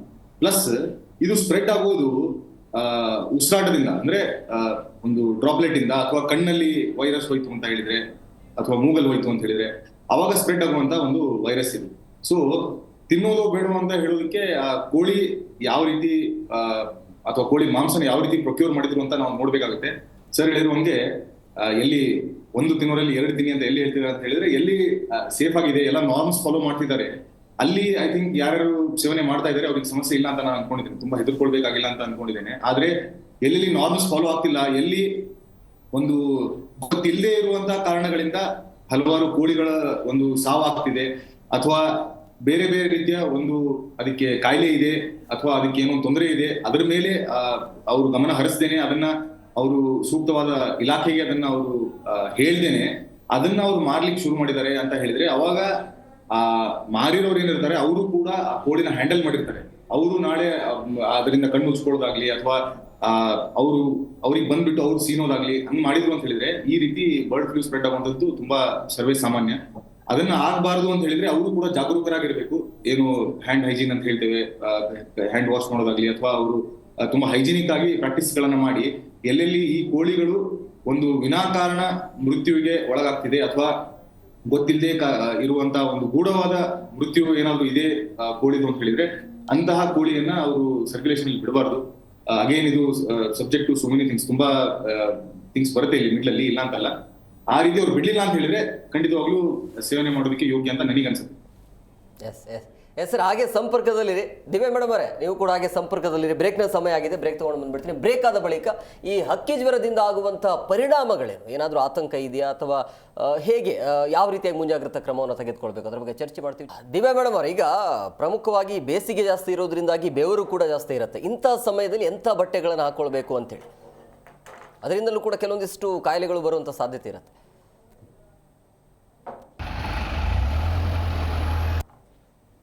ಮೇಂಟೈನ್ ಮಾಡೋದು ತುಂಬಾ ವೆರಿ ಇಂಪಾರ್ಟೆಂಟ್. ಕ್ರೌಡೆಡ್ ಪ್ರದೇಶಗಳಲ್ಲಿ ಹೋಗ್ಬೇಕಾದ್ರೆ ಇಂಥ ಟೈಮಲ್ಲಿ ಸ್ವಲ್ಪ ಹ್ಯಾಂಡ್ ಹೈಜೀನ್ ಮೇಂಟೈನ್ ಮಾಡೋದು, ಸ್ವಲ್ಪ ಡಿಸ್ಟೆನ್ಸ್ ಮೇಂಟೈನ್ ಮಾಡೋದು, ಕೆಮ್ಮೋದು ಶ್ರೀನೋದು ಇರೋದು. ಇವಾಗ ರೀಸೆಂಟಾಗಿ ನಾನೊಬ್ರು ಪಲ್ಮನಾಲಜಿಸ್ಟ್ ಜೊತೆ ಮಾತಾಡ್ತಾ ಇದ್ದೆ.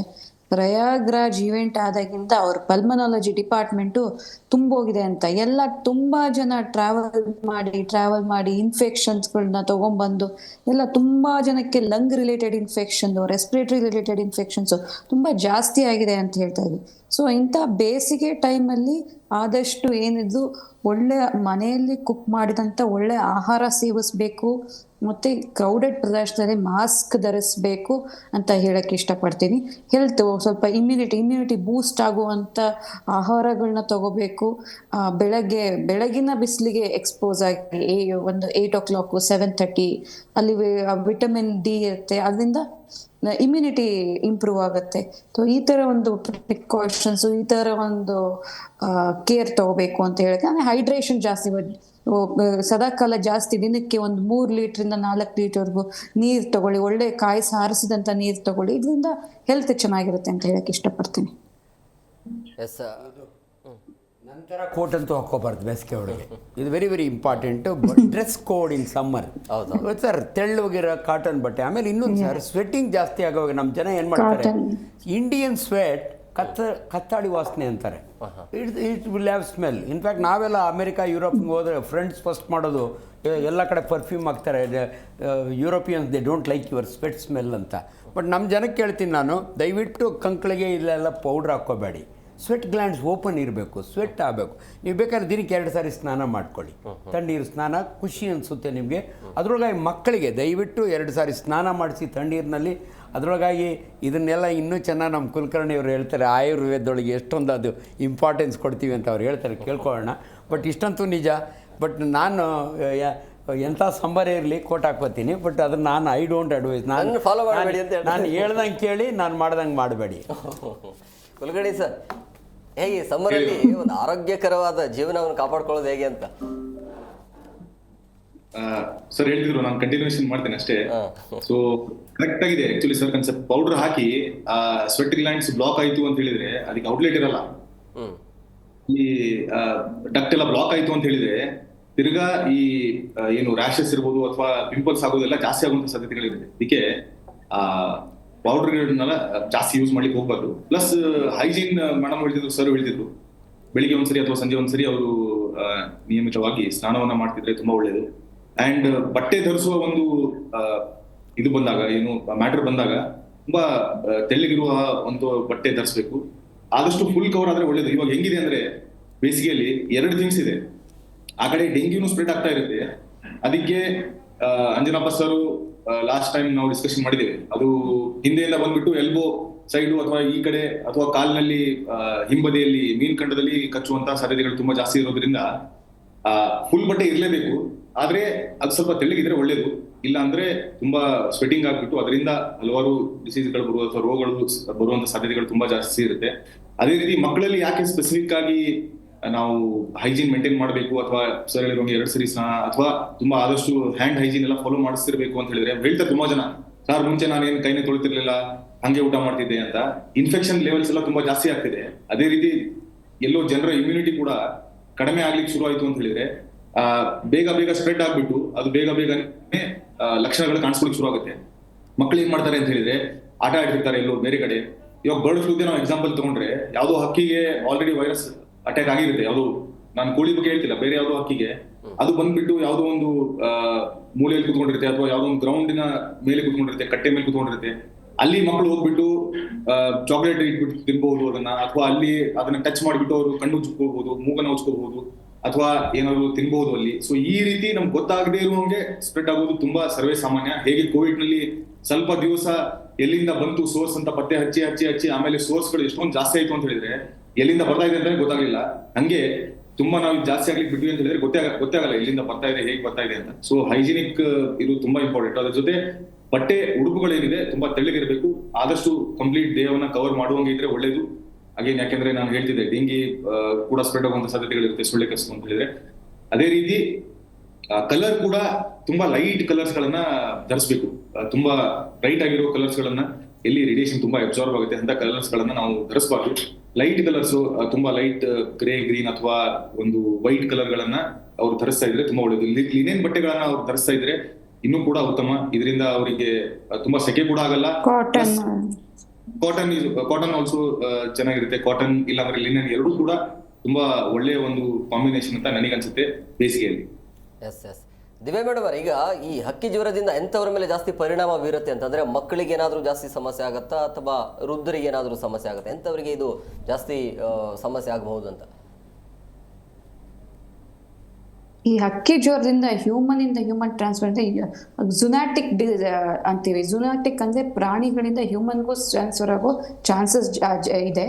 ಬಟ್ ಅಷ್ಟೊಂದು ಪ್ರಿವಿಲೆನ್ಸ್ ಕಾಣಿಸ್ತಿಲ್ಲ. ಬಿಕಾಸ್ ಇವಾಗ ನೋಡಿದ್ರೆ, ನಾವು ಸ್ಟ್ಯಾಟಿಸ್ಟಿಕ್ಸ್ ನೋಡಿದ್ರೆ ಹಕ್ಕಿ ಜ್ವರದಿಂದ ಅಫೆಕ್ಟ್ ಆಗಿರೋರು ತುಂಬಾ ಜನ ಏನು ಕಾಣಿಸ್ತಿಲ್ಲ. ಒಂದು ಸರ್ವೆ ಇದು ಮಾಡಿದ್ದು, ಕೆಲವೊಂದು few hundreds of people world wide ಹಕ್ಕಿ ಜ್ವರದಿಂದ ಇನ್ಫೆಕ್ಟ್ ಆಗಿದ್ದಾರೆ. ಮೇ ಬಿ ಅದು ಇನ್ಫ್ಲೂಯೆನ್ಸಾ ಇಂದ ಬಂದಿರ್ಬೋದು, ಬರ್ಡ್ ಫ್ಲೂ ಇಂದ ಅಲ್ಲ, ನಾರ್ಮಲ್ ಇನ್ಫ್ಲೂಯೆನ್ಸಾ ಏನಿದೆಯಾ ಅಂತ ಅದರಿಂದ ಬಂದಿರ್ಬೋದು. ಸೊ ಈ ಫಾರ್ಮ್ ಅಲ್ಲಿ ಯಾರು ವರ್ಕ್ ಮಾಡ್ತಾ ಇದ್ದಾರೆ ಅವರು ಸ್ವಲ್ಪ ಹುಷಾರಾಗಿ ಇರ್ಬೇಕಾಗಿ ಬರುತ್ತೆ. ಆಮೇಲೆ ಯಾರು ವಲ್ನರಬಲ್ ಪಾಪ್ಯುಲೇಷನ್ ಯಾರಿದ್ದಾರೆ ಅಂದ್ರೆ, ಏನಾದ್ರು ಬೇರೆ ತರ ಡಯಾಬಿಟೀಸು, ಬೇರೆ ಥರ ಇನ್ಫೆಕ್ಷನ್ಸು, ಅಸ್ತಮಾ, ಈ ಥರ ಬೇರೆ ಬೇರೆ ಡಿಸೀಸಸ್, ಕೊಮಾರ್ಬಿಡಿಟಿ ಸಿಚುವೇಶನ್ ಇರ್ತಾರಲ್ಲ, ಅವ್ರಿಗೆ ಯಾವುದೇ ಹಕ್ಕಿ ಜ್ವರ ಅಂತಾನೆ ಅಲ್ಲ, ಯಾವುದೇ ಥರದ ಇನ್ಫೆಕ್ಷನ್ನು ಈಸಿಯಾಗಿ ಅಟ್ರಾಕ್ಟ್ ಆಗೋ ಚಾನ್ಸಸ್ ಜಾಸ್ತಿ ಇದೆ. ಸೊ ಇದ್ರ ಬಗ್ಗೆ ಸ್ವಲ್ಪ ಪ್ರಿಕಾಷನ್ಸ್ ಏನು ತಗೋಬೇಕು ಅಂದರೆ, ಫಾರ್ಮಲ್ಲಿ ಇದ್ದರೂ ಸ್ವಲ್ಪ ಪ್ರಿಕಾಷನ್, PPE ಕಿಟ್ ಯೂಸ್ ಮಾಡೋಕ್ಕಾಗಿಲ್ಲ ಅಂದು ಅಟ್ಲೀಸ್ಟ್ ಮಾಸ್ಕ್, ಗ್ಲೌಸ್ ಯೂಸ್ ಮಾಡಬೇಕಾಗಿ ಬರುತ್ತೆ. ಆಮೇಲೆ ಚೆನ್ನಾಗಿ ವಾಶ್ ಮಾಡಿಕೊಂಡು ಸ್ಯಾನಿಟೈಸ್ ಮಾಡ್ಕೊಂಡು ಬರುತ್ತೆ. ಈವನ್ ಅದು ಹಕ್ಕಿದು ಫೀಕಲ್ ಮ್ಯಾಟ್ರ್ ಏನಿದೆಯೋ ಕ್ಲೀನ್ ಮಾಡೋರು ಕೂಡ ತುಂಬ ಹುಷಾರಾಗಿರ್ಬೇಕು. ಫೀಕಲ್ ಮ್ಯಾಟರಿಂದ ಕೂಡ ಇನ್ಫೆಕ್ಷನ್ಸ್ ಹರಡುವಂಥ ಜಾಸ್ತಿ ಆಗಿದೆ. ಇದು ಬೇಸಿಕಲಿ ರೆಸ್ಪಿರೇಟರಿ ಡ್ರಾಪ್ಲೆಟ್ಸಿಂದ, ಈ ಕೋವಿಡ್ ಹೇಗೆ ರೆಸ್ಪಿರೇಟರಿ ಡ್ರಾಪ್ಲೆಟ್ಸಿಂದ ಇನ್ಫೆಕ್ಟ್ ಆಗುತ್ತೋ ಅದೇ ಥರ ರೆಸ್ಪಿರೇಟರಿ ಡ್ರಾಪ್ಲೆಟ್ಸು, ಫೀಕಲ್ ಮ್ಯಾಟರು, ಈ ಥರ ಡಿಫ್ರೆಂಟ್ ಬುಡ್ಸಿಂದ ಇನ್ಫೆಕ್ಷನ್ ಸ್ಪ್ರೆಡ್ ಆಗೋ ಚಾನ್ಸಸ್ ಇದೆ. ಸೊ ಇದ್ರ ಬಗ್ಗೆ ಇನ್ಫೆಕ್ಷನ್ದು ಏನಾದ್ರು ಸಿಂಪ್ಟಮ್ಸು ಆ ಪರ್ಟಿಕ್ಯುಲರ್ ಫಾರ್ಮಲ್ಲಿ ಕಾಣಿಸ್ತಿದೆ ಅಂದರೆ ಹುಷಾರಾಗಿ ಏನೇನು ಪ್ರಿಕಾಷನ್ಸ್ ತಗೋಬೇಕು ಅದು ತಗೋಬೇಕಾಗಿ ಬರುತ್ತೆ. ಇನ್ ಕೇಸ್ ಅವ್ರಿಗೇನಾದ್ರು ಬೇರೆ ಡಿಸೀಸಸ್ ಇದೆ ಅಂದರೆ ಇದರಿಂದ ಸ್ವಲ್ಪ ದೂರ ಉಳಿಯೋದೇ ಉತ್ತಮ ಅಂತ ಹೇಳಕ್ಕೆ ಇಷ್ಟಪಡ್ತೀನಿ. ಎಸ್ ಅಂಜನಪ್ಪ ಸರ್, ಈಗ ಪ್ರಮುಖವಾಗಿ ಈ ಕೋಳಿಗಳಲ್ಲಿ ವೆರೈಟೀಸ್ ಇರುತ್ತೆ. ಒಂದು ಫಾರಂ ಕೋಳಿ ಮತ್ತೆ ಇನ್ನೊಂದು ನಾಟಿ ಕೋಳಿ, ಬೇರೆ ಬೇರೆದು ಬರುತ್ತೆ. ಬಟ್ ಎಂಥ ಕೋಳಿಯಲ್ಲಿ ಈ ರೀತಿಯ ಸಿಂಪ್ಟಮ್ ಜಾಸ್ತಿ ಕಾಣಿಸಿಕೊಳ್ಳಿ? ಇಲ್ಲ, ಹಳ್ಳಿಗಳ ಕಡೆ ಹೇಳೋರು ನಾಟಿ ಕೋಳಿಗೆ ಇದನ್ನು ತಡ್ಕೊಳ್ಳಿಕ್ಕೆ ಭಾಳ ಶಕ್ತಿ ಇದೆ ಅಂತ. I don't know, scientifically veterinary ಡಾಕ್ಟ್ರೇ ಹೇಳಬೇಕು. ಬಟ್ ಬ್ರಾಯ್ಲರ್ಸ್ ದೇ ಆರ್ ತುಂಬ ಸೂಕ್ಷ್ಮವಾಗಿರ್ತವೆ. ಆ್ಯಂಡ್ ಭಾಳ ಸಾರಿ ಈ ಕೋಳಿಗಳನ್ನ ಬೆಳೆಸೋವಾಗ ಸ್ಟೀರಾಯ್ಡ್ಸ್ ಎಲ್ಲ ಇಂಜೆಕ್ಟ್ ಮಾಡ್ತಾರೆ ಅಂತಾರೆ. ಬಟ್ ನನಗೆ ಅದರ ಡೀಟೇಲ್ಸ್ ಗೊತ್ತಿಲ್ಲ. ಬಟ್ ಡೆಫಿನೆಟ್ಲಿ ಈ ಲಿಟ್ರೇಚರ್ ಪ್ರಕಾರ, ಸ್ಟಡಿ ಪ್ರಕಾರ ಈ ಬ್ರಾಯ್ಲರ್ ಕೋಳಿಗಳಲ್ಲಿ ಈ ಇನ್ಫೆಕ್ಷನ್ ಜಾಸ್ತಿ ಆಗುತ್ತೆ ಅಂತ ಹೇಳ್ತಾರೆ. ಅದರಲ್ಲಿ ಸಫರಿಂಗ್ ಆ್ಯಂಡ್ ಒಂದು ಫಾರ್ಮ್ನಲ್ಲಿ ಎಲ್ಲ ಒಟ್ಟೊಟ್ಟಿಗೆ ಹಾಕಿರ್ತಾರಲ್ಲ, ಬಟ್ ಈಸಿಲಿ ಸ್ಪ್ರೆಡ್ ಆಗುತ್ತೆ ಅಂತ. ಸೊ ಆದ್ದರಿಂದ I think that's the information. Yes Sharath sir, ಈಗ ಪ್ರಮುಖವಾಗಿ ಈ ಸಮಯದಲ್ಲಿ ಅಂದರೆ ಈ ಬೇಸಿಗೆ ಸಮಯದಲ್ಲಿ ಮತ್ತು ಹಕ್ಕಿ ಜ್ವರ ಕಾಣಿಸಿಕೊಳ್ತಾ ಇರುವಂಥ ಹಿನ್ನೆಲೆಯಲ್ಲಿ ಈ ಹೋಟೆಲ್ಗಳಲ್ಲಿ ನಾನ್ ವೆಜ್ ತಿನ್ನೋದು ಎಷ್ಟು ಮಟ್ಟಿಗೆ ಸರಿ ಅಂತ? ಸೊ ಅದೇ ಹೋಟೆಲ್ಗಳಲ್ಲಿ ಎಷ್ಟೊಂದು ನಾರ್ಮ್ಸ್ ಗಳನ್ನ ಫಾಲೋ ಮಾಡ್ತಿದ್ದಾರೆ ಅಂತ ನಾವು ನೋಡ್ಲೇಬೇಕಾಗುತ್ತೆ. ಇದು ಅಗೇನ್ ಬೊಂಬೈ ಮಿಠಾಯಿಯಿಂದ ಗೋಬಿ ಮಂಚೂರಿಗೆ ಹೋಗಿ ಅಲ್ಲಿಂದ ಇಡ್ಲಿಗೆ ಬಂದು, ಹೋಳಿಗೆಗೆ ಬಂದು, ಇವತ್ತು ಟೊಮೆಟೊ ಸಾಸು, ಚಿಪ್ಸಿಗೆಲ್ಲ ಬಂದ್ಬಿಟ್ಟಿದೆ.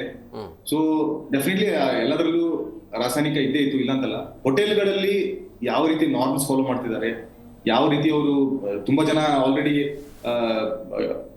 ಅವ್ರು ಯೂಸ್ ಮಾಡುವಂತ ಒಂದು ಕೋಳಿಗಳು ಆಂಟಿಬಯೋಟಿಕ್ಸ್ ಅಥವಾ ಸ್ಟಿರಾಯ್ಡ್ಸ್ ಇಂದ ಬೆಳೆದಿರೋದಲ್ಲ ಅಂತ ಹೇಳಿ ಎಲ್ಲ ಗ್ಯಾರಂಟಿ ಆಲ್ರೆಡಿ ಕೊಡ್ತಾರೆ ಅವರು. ಕೊಟ್ಟೋರು ಓಕೆ, ಕೊಡದೇ ಇರೋರು ಯಾವ ರೀತಿ ಫಾಲೋ ಮಾಡ್ತಿದ್ದಾರೆ, ಅದನ್ನ ಹೇಗೆ ನಾರ್ಮ್ಸ್ ಫಾಲೋ ಮಾಡ್ತಿದ್ದಾರೆ, ಎಲ್ಲಿಂದ ಅದನ್ನ ಪ್ರೊಕ್ಯೂರ್ ಮಾಡ್ತಿದ್ದಾರೆ, ಈ ವಿನಾಕಾರಣ ಸತ್ತೋಗಿರುವಂತ ಕೋಳಿ ಏನಾದ್ರು ಕಡಿಮೆ ಪ್ರೈಸಲ್ಲಿ ಸಿಕ್ಕಿದ್ದಕ್ಕೆ ತಗೊಂಬಂದು ಅದನ್ನ ಅವರು ಬೇಯಿಸಿ ಕೊಡ್ತಾ ಇದಾರ, ಅಥವಾ ತುಂಬಾ ಜನರಿಗೆ ಈ ಎಗ್ ಅನ್ನ ಕಂಪ್ಲೀಟ್ ಆಗಿ ಬಾಯ್ಲ್ ಮಾಡದೇನೆ ಸೇವನೆ ಮಾಡುವಂತ ಒಂದು ಅಭ್ಯಾಸ ಇರುತ್ತೆ. ನಾರ್ಮಲ್ ಆಗಿ ಇರುತ್ತೆ, ಅದು ಜನರಲ್ ಬ್ರೇಕ್ಫಾಸ್ಟ್ ಅಥವಾ ಲಂಚ್ ಅಲ್ಲಿ ಮಾಡೇ ಮಾಡ್ತಿರ್ತಾರೆ. ಅದು ಎಷ್ಟು ಮಟ್ಟಿಗೆ ಒಳ್ಳೇದು, ಅವ್ರಿಗೆ ಏನಾದ್ರು ಕಡಿಮೆ ಪ್ರೈಸಿಂಗ್ ಅಲ್ಲಿ ಅಂತ ಹೋಟೆಲ್ಸ್ ಸಿಕ್ಕಿದೆಯಾ, ಸಿಕ್ಕ ಮೇಲೆ ಅದನ್ನ ಅವರು ಕಮರ್ಷಿಯಲ್ ಆಸ್ಪೆಕ್ಟ್ ನೋಡ್ತಾ ಅದನ್ನ ಅವರು ಜನರಿಗೆ ಸರ್ಕ್ಯುಲೇಟ್ ಮಾಡ್ತಾ ಇದ್ರು ಅಂತ ಹೇಳಿದ್ರೆ, ಈ ರೀತಿಯಾದಂತಹ ಹಾಫ್ ಬಾಯ್ಲ್ಡ್ ಅಥವಾ ಬಾಯ್ಲ್ ಮಾಡದೇ ಇರುವಂತದ್ದು ಅಥವಾ ಮೊಟ್ಟೆ ಕುಡಿಯುವಂತ ಅಭ್ಯಾಸ ತುಂಬಾ ಜನರಿಗೆ ಇರುತ್ತೆ. ಸೊ ಅದನ್ನು ಕೂಡ ಅವರು ಫಾಲೋ ಮಾಡ್ತಾ ಇದ್ದಾರೆ ಅಥವಾ ಹೋಟೆಲ್ ನಲ್ಲಿ ಹೋಗಿ ಕುಡಿತಾ ಇದ್ದಾರೆ ಅಂತ ಹೇಳಿದ್ರೆ, ಈ ಎಲ್ಲದರಲ್ಲೂ ಕೂಡ ಬರೀ ಬರ್ಡ್ ಫ್ಲೂ ಅಷ್ಟೇ ನಾನು ಹೇಳ್ತಿಲ್ಲ. ಇವಾಗ ಚೆನ್ನಾಗಿ ಟ್ರೀಟ್ ಆಗದಿರುವಂತ ಮೊಟ್ಟೆಯಿಂದ ಟೈಫಾಯ್ಡ್ ಕೂಡ ಸ್ಪ್ರೆಡ್ ಆಗುವಂತ ಸಾಧ್ಯತೆಗಳಿರುತ್ತೆ. ನೋಡಿ, ಅಲ್ಲಿ ಬರ್ಡ್ ಫ್ಲೂ, ಟೈಫಾಯ್ಡ್ ಎಲ್ಲ ಜಾಯ್ನ್ ಆಯ್ತು ಅಂತ ಹೇಳಿದ್ರೆ ಅವಾಗ ಗೊತ್ತಾಗಲ್ಲ. ನಾವು ಅನ್ಲೆಸ್ ಫೀವರ್ ಪ್ರೊಫೈಲ್ ಮಾಡದೆ ಗೊತ್ತೇ ಆಗಲ್ಲ ಏನಾಗ್ತಿದೆ ಹಿಂಗೆ ಅಂತ. ಆ ಕಡೆ ವಾಂತಿ ಬೇದಿನೂ ಆಗ್ತಾ ಇರುತ್ತೆ, ಈ ಕಡೆ ಉಸಿರಾಟಕ್ಕೆ ತೊಂದರೆನೂ ಆಗ್ತಾ ಇರುತ್ತೆ, ಈ ಕಡೆ ಮೈಕೈ ನೋವು ತುಂಬಾ ಇರುತ್ತೆ, ಜ್ವರ ಇರುತ್ತೆ, ಗಂಟಲಲ್ಲಿ ನೋವು ಇರುತ್ತೆ, ಶೀತ ಇರುತ್ತೆ, ಕೆಮ್ಮಿರುತ್ತೆ, ತಲೆನೋವು ಇರುತ್ತೆ. ಇದೆಲ್ಲ ಸಿಂಟಮ್ಸ್ ಇದ್ದೇ ಇರುತ್ತೆ. ಯಾವ್ದ್ರಿಂದ ಬಂತು ಅಂತ ಗೊತ್ತಾಗಲ್ಲ, ಸಡನ್ ಆಗಿ ವೀಕ್ ಆಗ್ಬಿಡ್ತಾರೆ ಮನುಷ್ಯ. ಸೊ ಆಲ್ಮೋಸ್ಟ್ 2 ರಿಂದ 8-10 ದಿವಸದವರೆಗೂ ವೀಕ್ ಆಗ್ಬಿಡ್ತಾರೆ. ಇದೆಲ್ಲ ಆಗ್ಬಾರ್ದು ಅಂತ ಹೇಳಿದ್ರೆ ಅವರು ಸ್ಪೆಸಿಫಿಕ್ ಎಲ್ಲೆಲ್ಲಿ ಅವ್ರ ಟ್ರಸ್ಟ್ ಇದೆ ಅಥವಾ ಅವ್ರಿಗೆ ಎಲ್ಲಿ ಪರಿಚಯ ಇದ್ದಾರೆ ಅಂತ ಹೋಟೆಲ್ಸ್ ಹೋಗೋದು ಒಳ್ಳೇದು ಅಂತ ನನ್ನ ಒಂದು ಅನಿಸಿಕೆ. ಕಂಪ್ಲೀಟ್ ಆಗಿ ಹೋಗ್ಬೇಡಿ ಅಂತ ಹೇಳೋದು ಇವತ್ತಿನ ಒಂದು ದಿನಕ್ಕೆ ತಪ್ಪಾಗುತ್ತೆ ಅಂತ ನಾನು ಅನ್ಕೊಳ್ತೀನಿ.